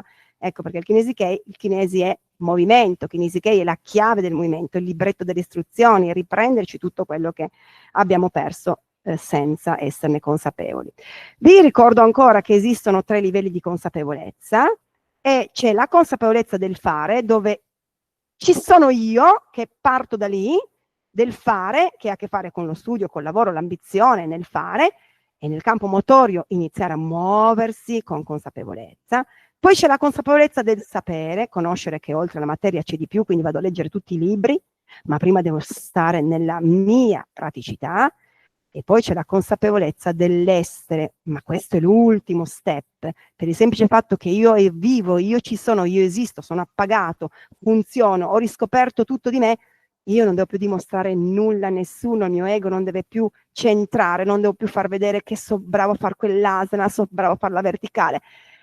La consapevolezza dell'essere è l'ultimo stadio della persona che ha fatto prima tutto quello che c'è da fare nel movimento fisico e nella fatica più, più impensabile. Ecco, voi non avete neanche idea cosa vuol dire, o forse ce l'avete, faticare nel campo motorio, perché bisogna stare lì e cambiare qualcosa. O io vi dico, per me nel campo motorio è meno faticoso, non avete idea di quanto per me è stato faticoso entrare in una cucina e cucinare, che era una cosa che non mi è mai piaciuta fare. Ci ho messo degli anni, volevo sempre scappare, però anche quello è una parte che mi ha poi gratificato e mi porta a gratificare, mi porta a volermi bene. Ecco, vi faccio ancora vedere questo e ci siamo sul termine di queste slide. Il cervello e il corpo, come io lo vedo, come il metodo lo vedo, è la casa, è l'habitat della tua anima. Adesso leggete ancora un attimino qua e poi lo vediamo insieme. Il corpo deve rappresentare la tua casa, è la tua prima casa, l'unica che ti porti via o che vai via alla tua morte o te la porti con te, ok? Le altre le lasci ai tuoi figli, fai litigare per l'eredità, ma questa è l'unica casa che hai veramente, ok? La casa è fatta di 3 stanze, c'è una testa, c'è un torace e c'è un bacino. C'è una grande luminosa scalinata che è la nostra colonna vertebrale. 2 appendici esterne al torace che sono gli arti superiori, quelle che noi chiamiamo braccia. 2 appendici esterne al bacino che sono gli arti inferiori che noi chiamiamo comunemente gambe. La colonna vertebrale è il padrone di casa, che insieme a tutte le altre ossa che potrebbero essere i figlioletti, ad esempio il padrone di casa potrebbe essere la mamma e il papà. Vi dirò di più, una piccola chicca: la colonna vertebrale sono la vostra mamma e il vostro papà, punto. E gli organi e le viscere sono gli ospiti d'onore. Guardate bene dove abbiamo messo i muscoli. 1. Cosa servono i muscoli? Sono i servitori al servizio del padrone di casa. Fateci una bella riflessione. Oggi come oggi, quanta importanza voi date al muscolo e quanta poca importanza date alle ossa. Ma vi sto dicendo che le ossa sono il padrone di casa. E quanto ancora poca importanza date agli ospiti d'onore, che sono gli organi e le viscere. Vi faccio un esempio della poca importanza che diamo al padrone di casa, alle nostre ossa e agli organi. Beh, semplice. Quando voi vi muovete, la prima cosa che pensate è a tonificare la muscolatura, guardate se il muscolo è flaccido o non funziona, o vi viene detto di rinforzare la muscolatura per un determinato dolore. Cosa facciamo invece con i padroni di casa e le nostre ossa? Ma le seghiamo, le sostituiamo, gli mettiamo una bella protesi al posto, quindi il padrone di casa lo cacciamo con un bel calcio in culo, e se mettiamo addirittura dei chiodini fissatori alla colonna vertebrale, mandiamo a fanculo mamma e papà. Bellissimo. E gli ospiti d'onore? E che ce ne frega, abbiamo un problema alla milza, la togliamo, la cistifellea la togliamo, non vuoi togliere l'utero e le ovarie, ma perché no? Vedete che abbiamo proprio confuso un pochettino il codice universale e la verità di quello che noi siamo in realtà. Vi sto dicendo che i muscoli devono essere al servizio delle nostre ossa e che i nostri organi sono gli ospiti d'onore, che le ossa devono accudire e devono rendere partecipe, mentre si muovono, devono rendere partecipe questi organi al movimento, devono essere nutriti. Quindi voi immaginate come una descrizione del genere capovolge completamente tutto, diciamo, l'ambiente motorio. Quindi vi dirò di più che i veri muscoli sono i vostri organi. Vi dirò di più che la forza non sta nei muscoli, ma sta nei nostri organi. Sto dicendo che la strada della salute e della vita è eterna, perché io ho ancora speranza che si possa vivere molto più a lungo dell'età media. Se vive a lungo una tartaruga a 350 anni che va sano, va piano e va lontano, posso non io provare a vivere molto più a lungo? È quello che sto cercando di fare con me, con il mio esempio, con quello che sto cercando di portare rispetto a me e divulgare quello in cui credo tantissimo. Quindi la strada della salute non è una pillola del giorno prima, del giorno dopo, non è un'operazione, non è un aiuto dall'esterno, ma è una strada lunga, stretta, angustia, difficile per pochi. Vi dico per pochi perché, ad esempio, posso farvi l'esempio di miei genitori che se ne sono andati via di qua non in salute, come la maggior parte degli anziani, magari dei vostri genitori.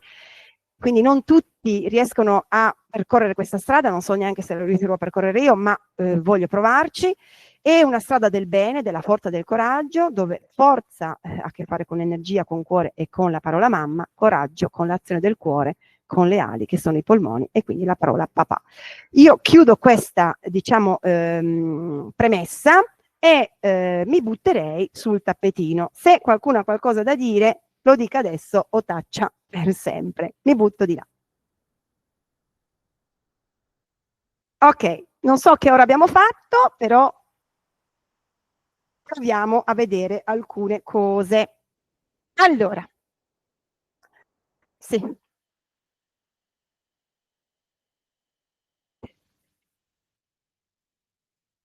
Allora.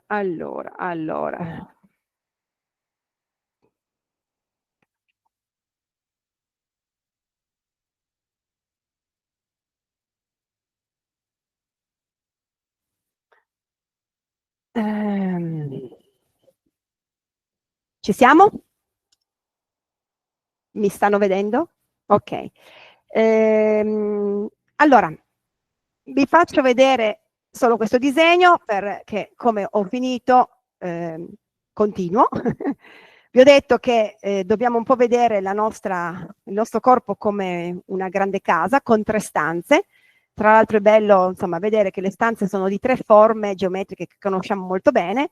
Abbiamo un bel cerchio, che è la nostra testa, ed è curioso vedere che nel cerchio l'indumento che possiamo mettere, che è un cappello, ha un po' la forma tonda. Poi possiamo vedere un bel torace, ok? Che ha una forma quadrata, più o meno è una forma quadrata e anche qui è curioso vedere che la maglietta che indossiamo, la canottiera, la t-shirt e comunque riprende un po' questa forma. E poi abbiamo il bacino che è un triangolo e anche qua pensiamo già solo allo slip, ha una forma triangolare. Queste tre stanze sono tenute insieme da una collana di perle, una grande scala illuminata che sono le vertebre, la colonna vertebrale. Quindi questo ci fa già capire che nel momento in cui noi vogliamo muovere la nostra colonna vertebrale per capire se la stiamo muovendo, noi dovremo vedere veramente se stiamo muovendo una di queste stanze, perché se queste stanze non si muovono, difficilmente l'invisibile sta facendo qualcosa. E poi ho messo i pendagli, ho messo dei pendagli, io li chiamo delle frange perché per me sono accessori, non sono così fondamentali nel movimento, ma sono utili come il massaggio, ma non sono i primi da guardare. Voi immaginate invece quando si va in palestra o si fa qualcosa, braccia e gambe sono la parte più importante alla quale noi diamo attenzione. E vi dirò di più, in alcune indicazioni nella pratica dello yoga, braccia e gambe all'infinito, spingi il piede, la mano, ma non c'è mai una grande attenzione sul profondo. Quindi questo è un pochettino il nostro corpo. Ora, se voi vi voglio dare un esempio di quello che abbiamo fatto adesso. Non so se voi avete uno sgabello. Lo sgabello è uno degli attrezzi utilizzati, che io utilizzo molto anche in studio per la persona che ha bisogno di riprendersi la funzione, togliere il dolore. Insomma, lo sgabello può essere molto utile, anche le attività a terra, ma io voglio farvi un esempio di movimento parlato, di movimento scritto e di movimento letto, per spiegarvi un po' anche come potrebbe evolvere, insomma, se vi fa piacere, continuare a seguirmi negli appuntamenti successivi. Allora, io vi faccio vedere un movimento parlato. Io sono sullo sgabello, metto le mani sulle ginocchia, quindi vi do delle indicazioni visive e vi dico semplicemente di creare una grande forma a C. Quindi voi copiate quello che io faccio. È una grande forma a C. E poi rimuovo. Vi dico anche che quando andiamo in questa grande forma C posteriore, la testa cade. E vi dico anche che quando andiamo in un'altra C anteriore, il mento sta alla gola. E iniziamo a muoverci in questo modo. Molto bene. Adesso a questo movimento, ok, io aggiungo un altro movimento e vi dico: aprite le gambe in fuori mentre andate avanti e chiudete le gambe internamente. E vi state di nuovo copiando. Quindi siamo nel movimento parlato. Vi posso anche dire butta fuori aria, poi posso anche dire inspira. Inspira quando vai avanti, espira, e voi state copiando. Io non so, anzi un po' lo so perché conosco un pochettino gli errori che si fanno in questo momento. E inizio a dirvi questo. Attenzione, sto dando delle indicazioni che hanno a che fare un po' con la scrittura del movimento. Fate attenzione a rullare bene sugli ischi mentre andate avanti e appoggiare la zona pubica, le due ossa pubiche dove c'è la sinfisi pubica. Quando andate indietro e rullate sui vostri ischi, cercate di appoggiare la coda al vostro coccige e sentire un po' il sacro che indietreggia. Mentre andate avanti, cercate di extraruotare le vostre teste dei femori. Quando andate indietro, cercate di intraruotare le vostre teste dei femori. Attenzione, quando andate avanti, non aprite solo i piedi, ma cercate di aprire la zona pubica. Quando andate indietro, cercate di non sollevare troppo le scapole. Quando andate avanti con le vertebre toraciche, spingete avanti il cuore. Quando andate indietro con le vertebre toraciche, tirate indietro il cuore. Ok. Di tutto questo, che è un bel parlare, quanto c'è veramente di chiaro in quello che vi ho spiegato. All'inizio è sicuramente molto importante iniziare a muoversi, magari non l'ho mai fatto questo movimento e quindi devo iniziare a muovermi. Ma se io iniziassi a farvi vedere un bacino, ok? Lo metto, inizio a farvi vedere un bacino. E insomma di questo bacino vi inizio a descrivere, non so se loro mi vedono bene, come è fatto. E vi inizio a dire, guardate che in questa zona qua si chiama zona pubica, ok? Ed è una zona che si trova anteriormente. Potete anche toccarla, è roba vostra, è casa vostra. Quindi sono i padroni di casa, voi siete all'interno, ed è una zona pubica. Noi iniziamo a vedere di provare a mettere le nostre mani su una parte spigolosa che non vediamo ma proviamo a percepire. Quindi mettiamo le dita, la parte dell'indice, ok, in questa zona qua sopra, e la parte del pollice dietro. E qui uno potrebbe dire, ah sì, i fianchi. Beh, non so nella tua mente che immagine ti arriva con la parola fianchi, non so cosa ti sta arrivando. Io ti voglio far capire meglio il linguaggio scritto e non solo quello parlato. E ti dico, guarda che mentre tu appoggi le tue mani qua, ok, sei proprio sulla quella che si chiama cresta iliaca, la montagna delle tue ali del bacino. Attenzione, perché vuol dire che la tua ala del bacino, e la chiamiamo ala perché è un po' meglio, è una parte del bacino che ti avvolge da davanti fino a dietro e ne hai ben due. Ne hai ben due. Le riesci a sentire? Le proviamo a mettere, mettiamo le mani sopra. Molto bene. Ok, adesso mettendo le tue mani sopra, ok, tu cerca di capire intanto se il tuo bacino è ben allineato, se non c'è un'ala più su, un'ala più in giù, ma cerca di provare a vedere se riesci a rullare di nuovo avanti, pensando o cercando di provare a toccare con l'osso pubico e poi a rullare indietro, cercando di voler appoggiare la coda. La coda, il coccige. Anche qui, chi non è del mestiere, ovviamente, c'è un po' di confusione. Io mi accorgo che anche in studio parlano di coccige e di osso sacro come fosse la stessa cosa. Assolutamente no. L'osso sacro è una forma triangolare molto grande, insomma sono praticamente 5 vertebre insieme, più che parlare di saldate insieme non piace al nostro cervello come immagine, parliamo di vertebre che si abbracciano e stanno molto bene insieme, una zona sacra. Esso si trova nella parte posteriore e poi abbiamo un bellissimo coccige che è la codina, è l'ultimo pezzo del nostro diciamo della nostra colonna vertebrale. Quindi abbiamo ancora una parte che sono le nostre, diciamo, i nostri ischi, quindi io potrei farvi vedere un attimino come si muove il nostro bacino. Posso farvelo vedere così, è una prima immagine. Ovvio che a qualcuno questo movimento può non essere comodo, qualcuno può sentire dei dolori, è normale perché io parto dal presupposto che c'è una disfunzione motoria, quindi magari qualcosa non sta andando come dovrebbe andare. Partiamo proprio dal movimento della colonna vertebrale perché l'igiene motoria parte da una mobilità della nostra colonna vertebrale. Quindi iniziamo a creare questo movimento, andare avanti e indietro, ok? Quindi vi sto già facendo vedere un'immagine di cosa dovreste vedere nella stanza bacino. Poi non basta perché magari vi voglio anche far vedere cosa succede agli arti inferiori. Quindi noi siamo qua. Io ho parlato della testa del femore. Tanti la testa del femore la confondono e pensano che sia qui la testa del femore, ok? Assolutamente no. La testa del femore si trova proprio all'interno dell'inguine, in questa zona. Ed è molto più affascinante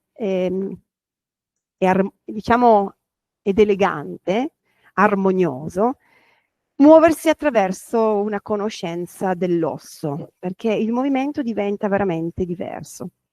Quindi cosa succede? Nel momento in cui io rullo avanti con il bacino, cerco di extraruotare, e uso un altro termine, extraruotare la testa del femore. Ruotando la testa del femore mi porta ad avere tutto l'arto inferiore a ruotare, comprese le dita dei piedi.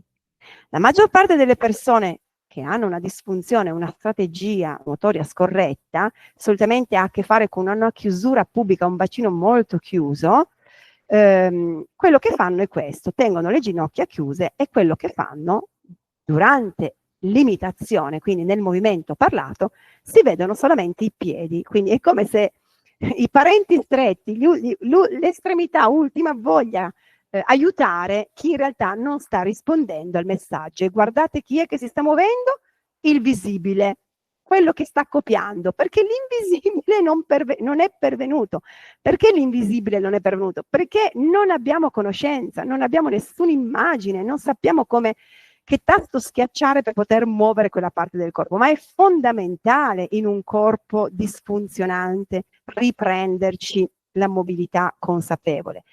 In un bambino piccolo viene naturale perché ancora tutto funziona, ma in persone adulte dismotorie, così ci chiamano come discalculici e dislessici, noi abbiamo bisogno di immagini molto più dettagliate. Per cui io vi faccio vedere, mentre andiamo avanti, immaginate di extraruotare la testa del femore, mentre rullate indietro, cercate di immaginare di intraruotare e provate a immaginare che la testa del femore, mentre extraruota, fa esattamente lo stesso movimento del tallone e poi mentre intraruota fa lo stesso movimento della testa, sempre del tallone, la testa del femore extraruota e intraruota. E iniziamo a creare questo movimento. Ma vediamo se proviamo a vedere un altro esempio. No? Io mi sono mossa all'inizio e ho fatto questo movimento qua. Questo movimento qua, la maggior parte, io vi do sempre delle piccole, come si può dire, esempi di quello che io vedo da anni, da sempre. Nel momento in cui muoviamo la zona bacino, non si muove altrettanto la zona toracica. Vi ricordate che io vi ho detto che il bacino è una stanza, vi ho detto che il torace è una stanza e vi ho detto che la testa è una stanza. Andiamo così. Immaginiamo il bacino e arrivano i miei pupazzi. Perché arrivano questi pupazzi? Perché guardate attentamente. Quale delle due immagini vi dà più l'idea di essere un corpo flessibile, elastico, mobile tra questo e questo? Ok? Che siamo persone molto elastiche? Questo sicuramente ci dà un'immagine di durezza e se noi abbiamo già un bacino bloccato, questa immagine ci fortifica la credenza che noi abbiamo un bacino bloccato. In realtà noi abbiamo una grande capacità di poter cambiare le carte in tavole con la visualizzazione. Perché se lo yoga dice che ogni volta che visualizzi immagini un punto di dolore tu ti svanisce, noi utilizziamo la funzione della visualizzazione per modificare il movimento delle ossa. È sempre il cervello che lavora, dobbiamo solamente crederci di più. Come questo altro pupazzo che ho, questi qua siamo noi, la colonna vertebrale, insomma, è poi questa. Adesso ve la faccio vedere, facciamo solo un passo indietro a quello che vi stavo dicendo. Quindi immaginiamo, il movimento è sempre quello di prima, ve l'ho fatto prima vedere parlato, vi ho dato un po' una scrittura, adesso vi do una lettura, vuol dire provate a leggere se veramente state facendo il movimento giusto. Io metto un cuscino qui, che è il nostro torace, io lo chiamo cuscino toracico, non chiamo cassa toracica, non chiamo tronco, perché di nuovo non ha una immagine bellissima, è un cuscino morbido con dentro un cuore morbido, è tutto morbido, ok? Perché di morbido non c'è proprio niente, ma dobbiamo riportarla alla nostra mente se vogliamo che cambi qualcosa nel corpo. Quando rullate avanti sugli ischi, ok? La zona toracica, la stanza toracica si sposta, si muove. Quando rullate indietro sugli ischi, ok? La zona toracica si sposta, ovvero io all'inizio vi ho chiesto fai una grande C e io qua sono sicura che in un copiato abbiamo copiato abbastanza bene. Poi vi ho detto che l'altro movimento era una C opposta. Ecco, a questo punto qui arriva di tutto e di più. A livello di strategia motoria ne arrivano di tutto e di più. La prima cosa che arriva è mi muovo così. Cioè io mi muovo in blocco, rigido.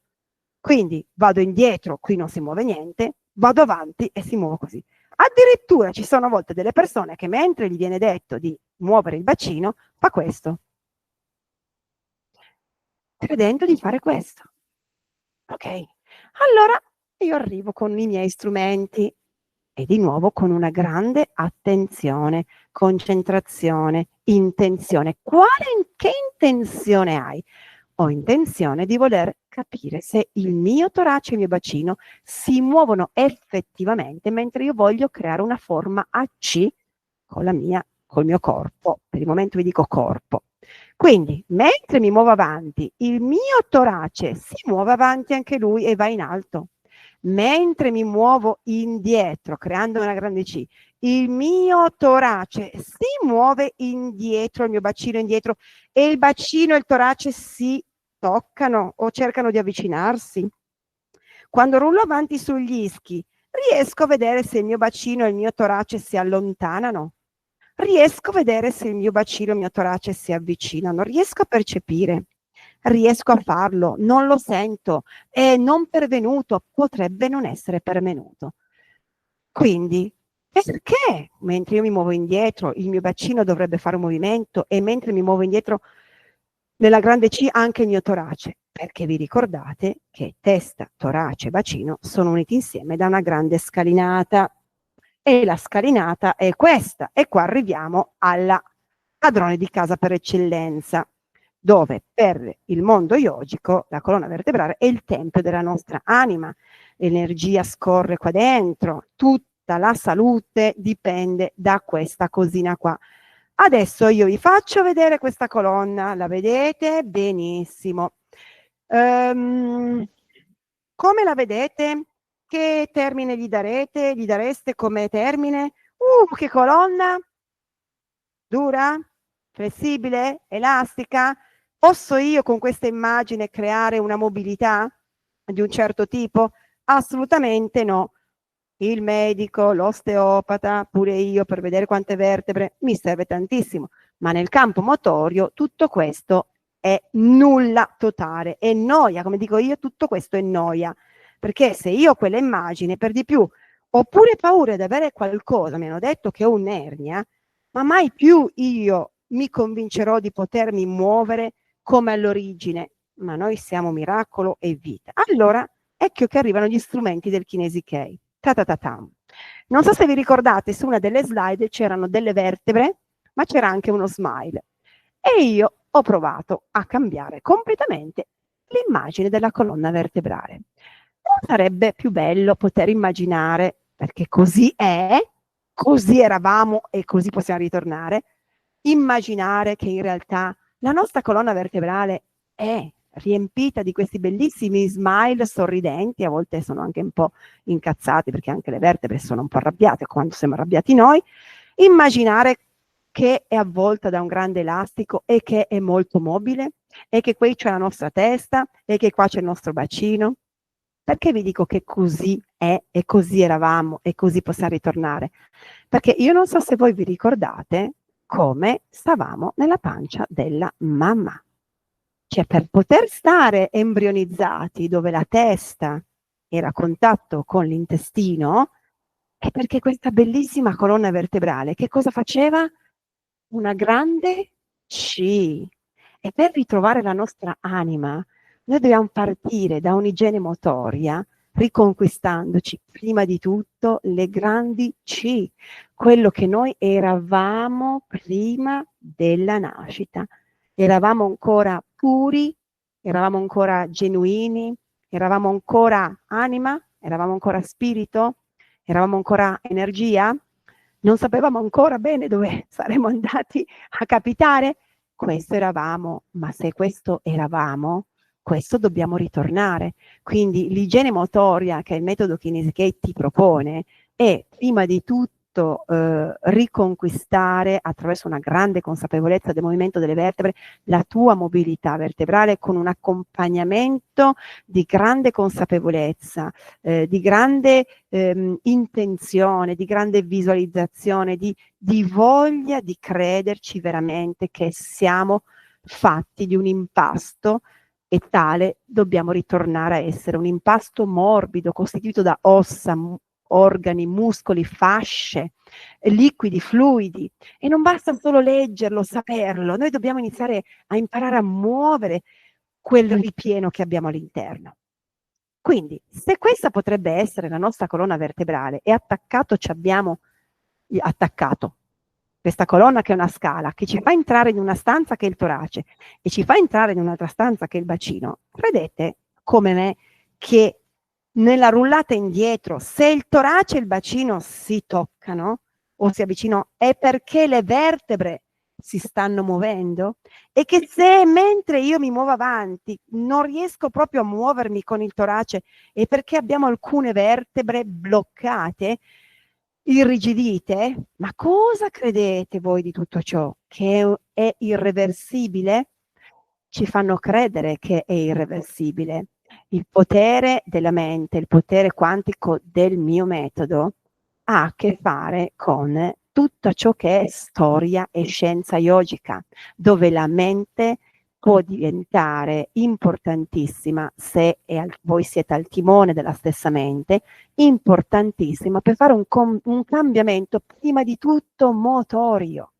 Io non penso si possa cambiare mentalmente nell'atteggiamento con gli altri.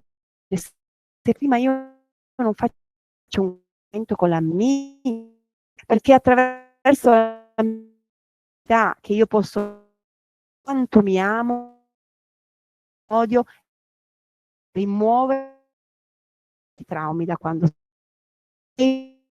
credo a stare essenziale credendo, vi dovete credere, perché io faccio sempre ancora questo esempio. Quando voi andate dal fisioterapista, dall'osteopata, dal massaggiatore, dal medico in farmacia, state dando la vostra auto in mano a qualcun altro, sperando e credendo, scusatemi, vi state illudendo, che quell'altro vi possa aiutare a salvarvi. È come avere una bellissima auto e farla guidare dal vostro autista e non guidarla mai voi. Benissimo, se voi avete la possibilità di avere sempre un autista, lasciate guidare la vostra auto a un autista, ma nel momento in cui siete voi al timone della vostra auto e alla guida della vostra auto, l'andare continuamente dall'osteopata o dal fisioterapista per risolvere i problemi è come portare un'auto a far guidare da un'altra persona. Peccato che quando uscite dallo studio la dovete riguidare voi quell'auto. Non è forse più importante provare a imparare a guidare e a riguidare la propria auto con degli strumenti chiari da poter riconquistare la fiducia, l'autostima, la certezza che qualcosa può andare meglio? E qual è la cosa più importante? La salute, perché se c'è la salute, veramente da lì noi possiamo percorrere la strada dell'evoluzione spirituale, ma senza la salute non è possibile. Ce la cantiamo e ce la suoniamo, ce la cantiamo e ce la suoniamo. Quindi ritorno ancora una volta all'esempio, riproviamo a fare quello di prima e vi dico, mentre rullo indietro sugli ischi, cerco di intraruotare le teste dell'omero, osservo se anche le mie dita dei piedi si muovono, porto le mani sulle ginocchia e lascio cadere la testa, creo una grande C, immagino queste mie due stanze che si spostano indietro.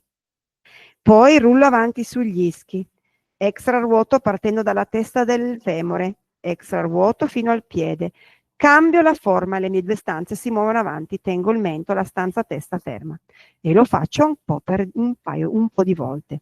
Perché? Uno degli apprendimenti è la ripetizione, insieme all'emozione, insieme alla visualizzazione, insieme alla concentrazione, insieme all'intenzione. Mi basta farlo 1 o 2 volte? Ma assolutamente no. Quante volte lo devi fare? Insomma, quante volte mangi? Al giorno? Mangi 1 volta al mese? Io ti dovrei dire che tutto ciò che imparerai con me dovrà essere fatto piano piano, secondo me, tutti i giorni, almeno una volta al giorno, perché altrimenti non puoi sfamare le tue cellule. Quindi questo è il movimento. Espiro, se voglio butto fuori aria. Ok, e abbiamo iniziato a vedere e scoprire, mannaggia, sai che non riesco a visualizzare tutto insieme, non riesco e io ti dico, hai ragione, quanto materiale ti sto dando? Non è possibile, ti dovrei dare una lettera per volta, farti riconoscere le lettere una per volta. Ma io ti sto dando solo un esempio. E poi ti ho anche detto che è molto importante a volte iniziare con un parlato di igiene motoria. Io ti sto dando dei movimenti che sono dell'igiene motoria, dell'igiene della tua salute ossea, fisica, muscolare, organica. Abbiamo parlato di un ripieno, abbiamo parlato di organi, benissimo. Allora immaginiamo, vediamo se vi ricordate, c'era un'immagine dentro le slide dove c'era una colonna vertebrale, ok? Una colonna vertebrale, mettiamo questo. C'era una colonna vertebrale girata di profilo, ok? Con davanti l'intestino. Qui è la colonna vertebrale lombare e qua abbiamo l'intestino. Ora, se io immagino che mentre, e ovviamente dove c'è l'intestino non c'è la stanza, c'è la scalinata, ok? E su questa scalinata davanti abbiamo l'intestino.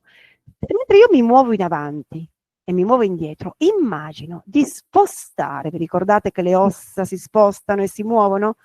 Loro si spostano, ma spostano gli organi. Le mie vertebre lombari si spostano avanti e spingono avanti l'intestino. Le mie vertebre lombari si muovono indietro e tirano indietro l'intestino. Posso pensare all'intestino, quindi nella zona interna. Posso pensare al mio bacino, ad avere delle altre spugnette all'interno. Posso pensare al mio cuore. Il mio cuore si trova centrale. E quindi inizio a pensare che spingo e tiro. Io, come padrona di casa, spingo e tiro. Spingo e tiro. Più imparo a muovere la colonna vertebrale, più stimolo il rinnovamento delle cellule organiche. Ricordatevi che gli organi sono collegati ai meridiani energetici. Vi pongo ancora un'ultima domanda alla quale vediamo se sapete rispondere. Quante vertebre abbiamo? Quante vertebre cervicali abbiamo? Quante vertebre toraciche abbiamo? Quante vertebre lombari abbiamo? Che movimento fanno le vertebre? Provate a pensarci e provate a pensare se sapete queste risposte.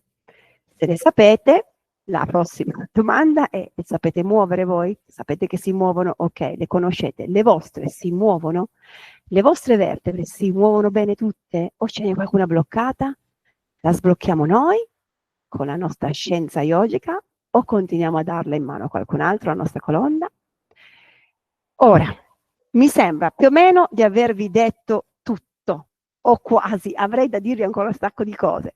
Sicuramente ho sforato, come immaginavo, e mi fermerei qui. E se avete delle domande potete scrivere oppure potete intervenire con l'audio. Se avete piacere di voler proseguire con gli altri appuntamenti che abbiamo insomma pensato per voi, sono prendo il foglietto perché non mi ricordo.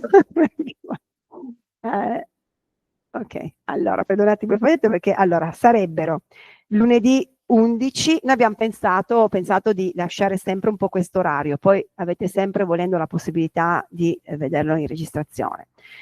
Si era pensato di farlo lunedì 11 alle ore 20, dura 75 minuti la lezione, mercoledì 13 agosto, lunedì 18 agosto e mercoledì 20 agosto. Sono gli altri 4 appuntamenti. Ovviamente questa lezione, questa diciamo introduzione è gratuita, nel senso che chi non si iscriverà va benissimo così, avete ascoltato, io sono già felice che siate riusciti a dedicarmi del tempo e ascoltare insomma quello che avevo da proporvi, da spiegarvi, da dirvi. Chi avesse piacere invece di proseguire, questi 5 incontri, compreso questo, hanno un costo di 90 euro. Se avete intenzione, voi sapete che riceverete tutte le informazioni. Cosa vogliono essere questi 4 incontri? Non vogliono essere assolutamente solo un linguaggio parlato. Vogliono essere un inizio, perché così dobbiamo partire, vogliono essere un inizio sulla scoperta del movimento dell'osso, del movimento dell'organo, della respirazione, su un inizio di scelta di movimenti che hanno a che fare con l'igiene motoria, che sono quelli che ovviamente io vi consiglierei di iniziare a fare se ancora non state facendo. Non voglio proporvi assolutamente una sfilza di esercizi yogici. Io già faccio lezioni di gruppo, le faccio qui in sede. In questo momento voglio proporvi una cosa diversa che ha a che fare con una informazione, formazione, teorie e pratiche insieme, piccole pillole ma fatte bene, in modo che le informazioni che avete da me possano comunque servirmi anche nelle pratiche di fitness, di sport, per salute mentale, ma se riusciamo anche ad avere una correzione sul nostro corpo, avere maggior consapevolezza, potrebbe anche non essere così dannoso per il nostro corpo. Riuscire comunque a rimettere in funzione il nostro corpo con questa consapevolezza ci potrà permettere di ritornare a fare movimenti o attività che abbiamo rinunciato a fare per motivi che noi crediamo siano irreversibili. E invece vi posso garantire che se avete problemi alle ginocchia, avete dei dolori, eccetera, eccetera, con un'attenzione diversa si può ritornare a fare. Ovviamente non in questi 4 incontri che faremo, perché la strada vi ho detto che è lunga, poi ovviamente chi vuole saperne di più, io faccio anche corsi di formazione, insomma, più approfonditi, ricevo anche in studio su problematiche specifiche, ovviamente utilizzo il mio metodo per aiutare le persone a riattivarsi e quindi insomma mi sembra di avervi detto un po' tutto. Io in questo momento vi ringrazio, se non ci sono domande. No, nessune domande, qualcuno che volesse intervenire? Mi sembra che anche una parolaccia, insomma. Allora, se vi ringrazio. Allora, in ogni caso, voi avete tutti i numeri. Non so se avete anche il mio numero, potete chiederlo attraverso la mail. Se volete avere delle risposte personali, insomma, consulti, non esitate a contattarmi, io potrò rispondere. A questo punto vi ringrazio di aver partecipato, di essere state qua con me. Per me è stata questa prima volta di aver parlato attraverso uno schermo, spero sia stato arrivato una parte insomma di quello che è tutto il metodo e che dire, grazie e iniziate a riflettere sulle mie domande e datevi delle risposte. Grazie infinite, ciao a tutti.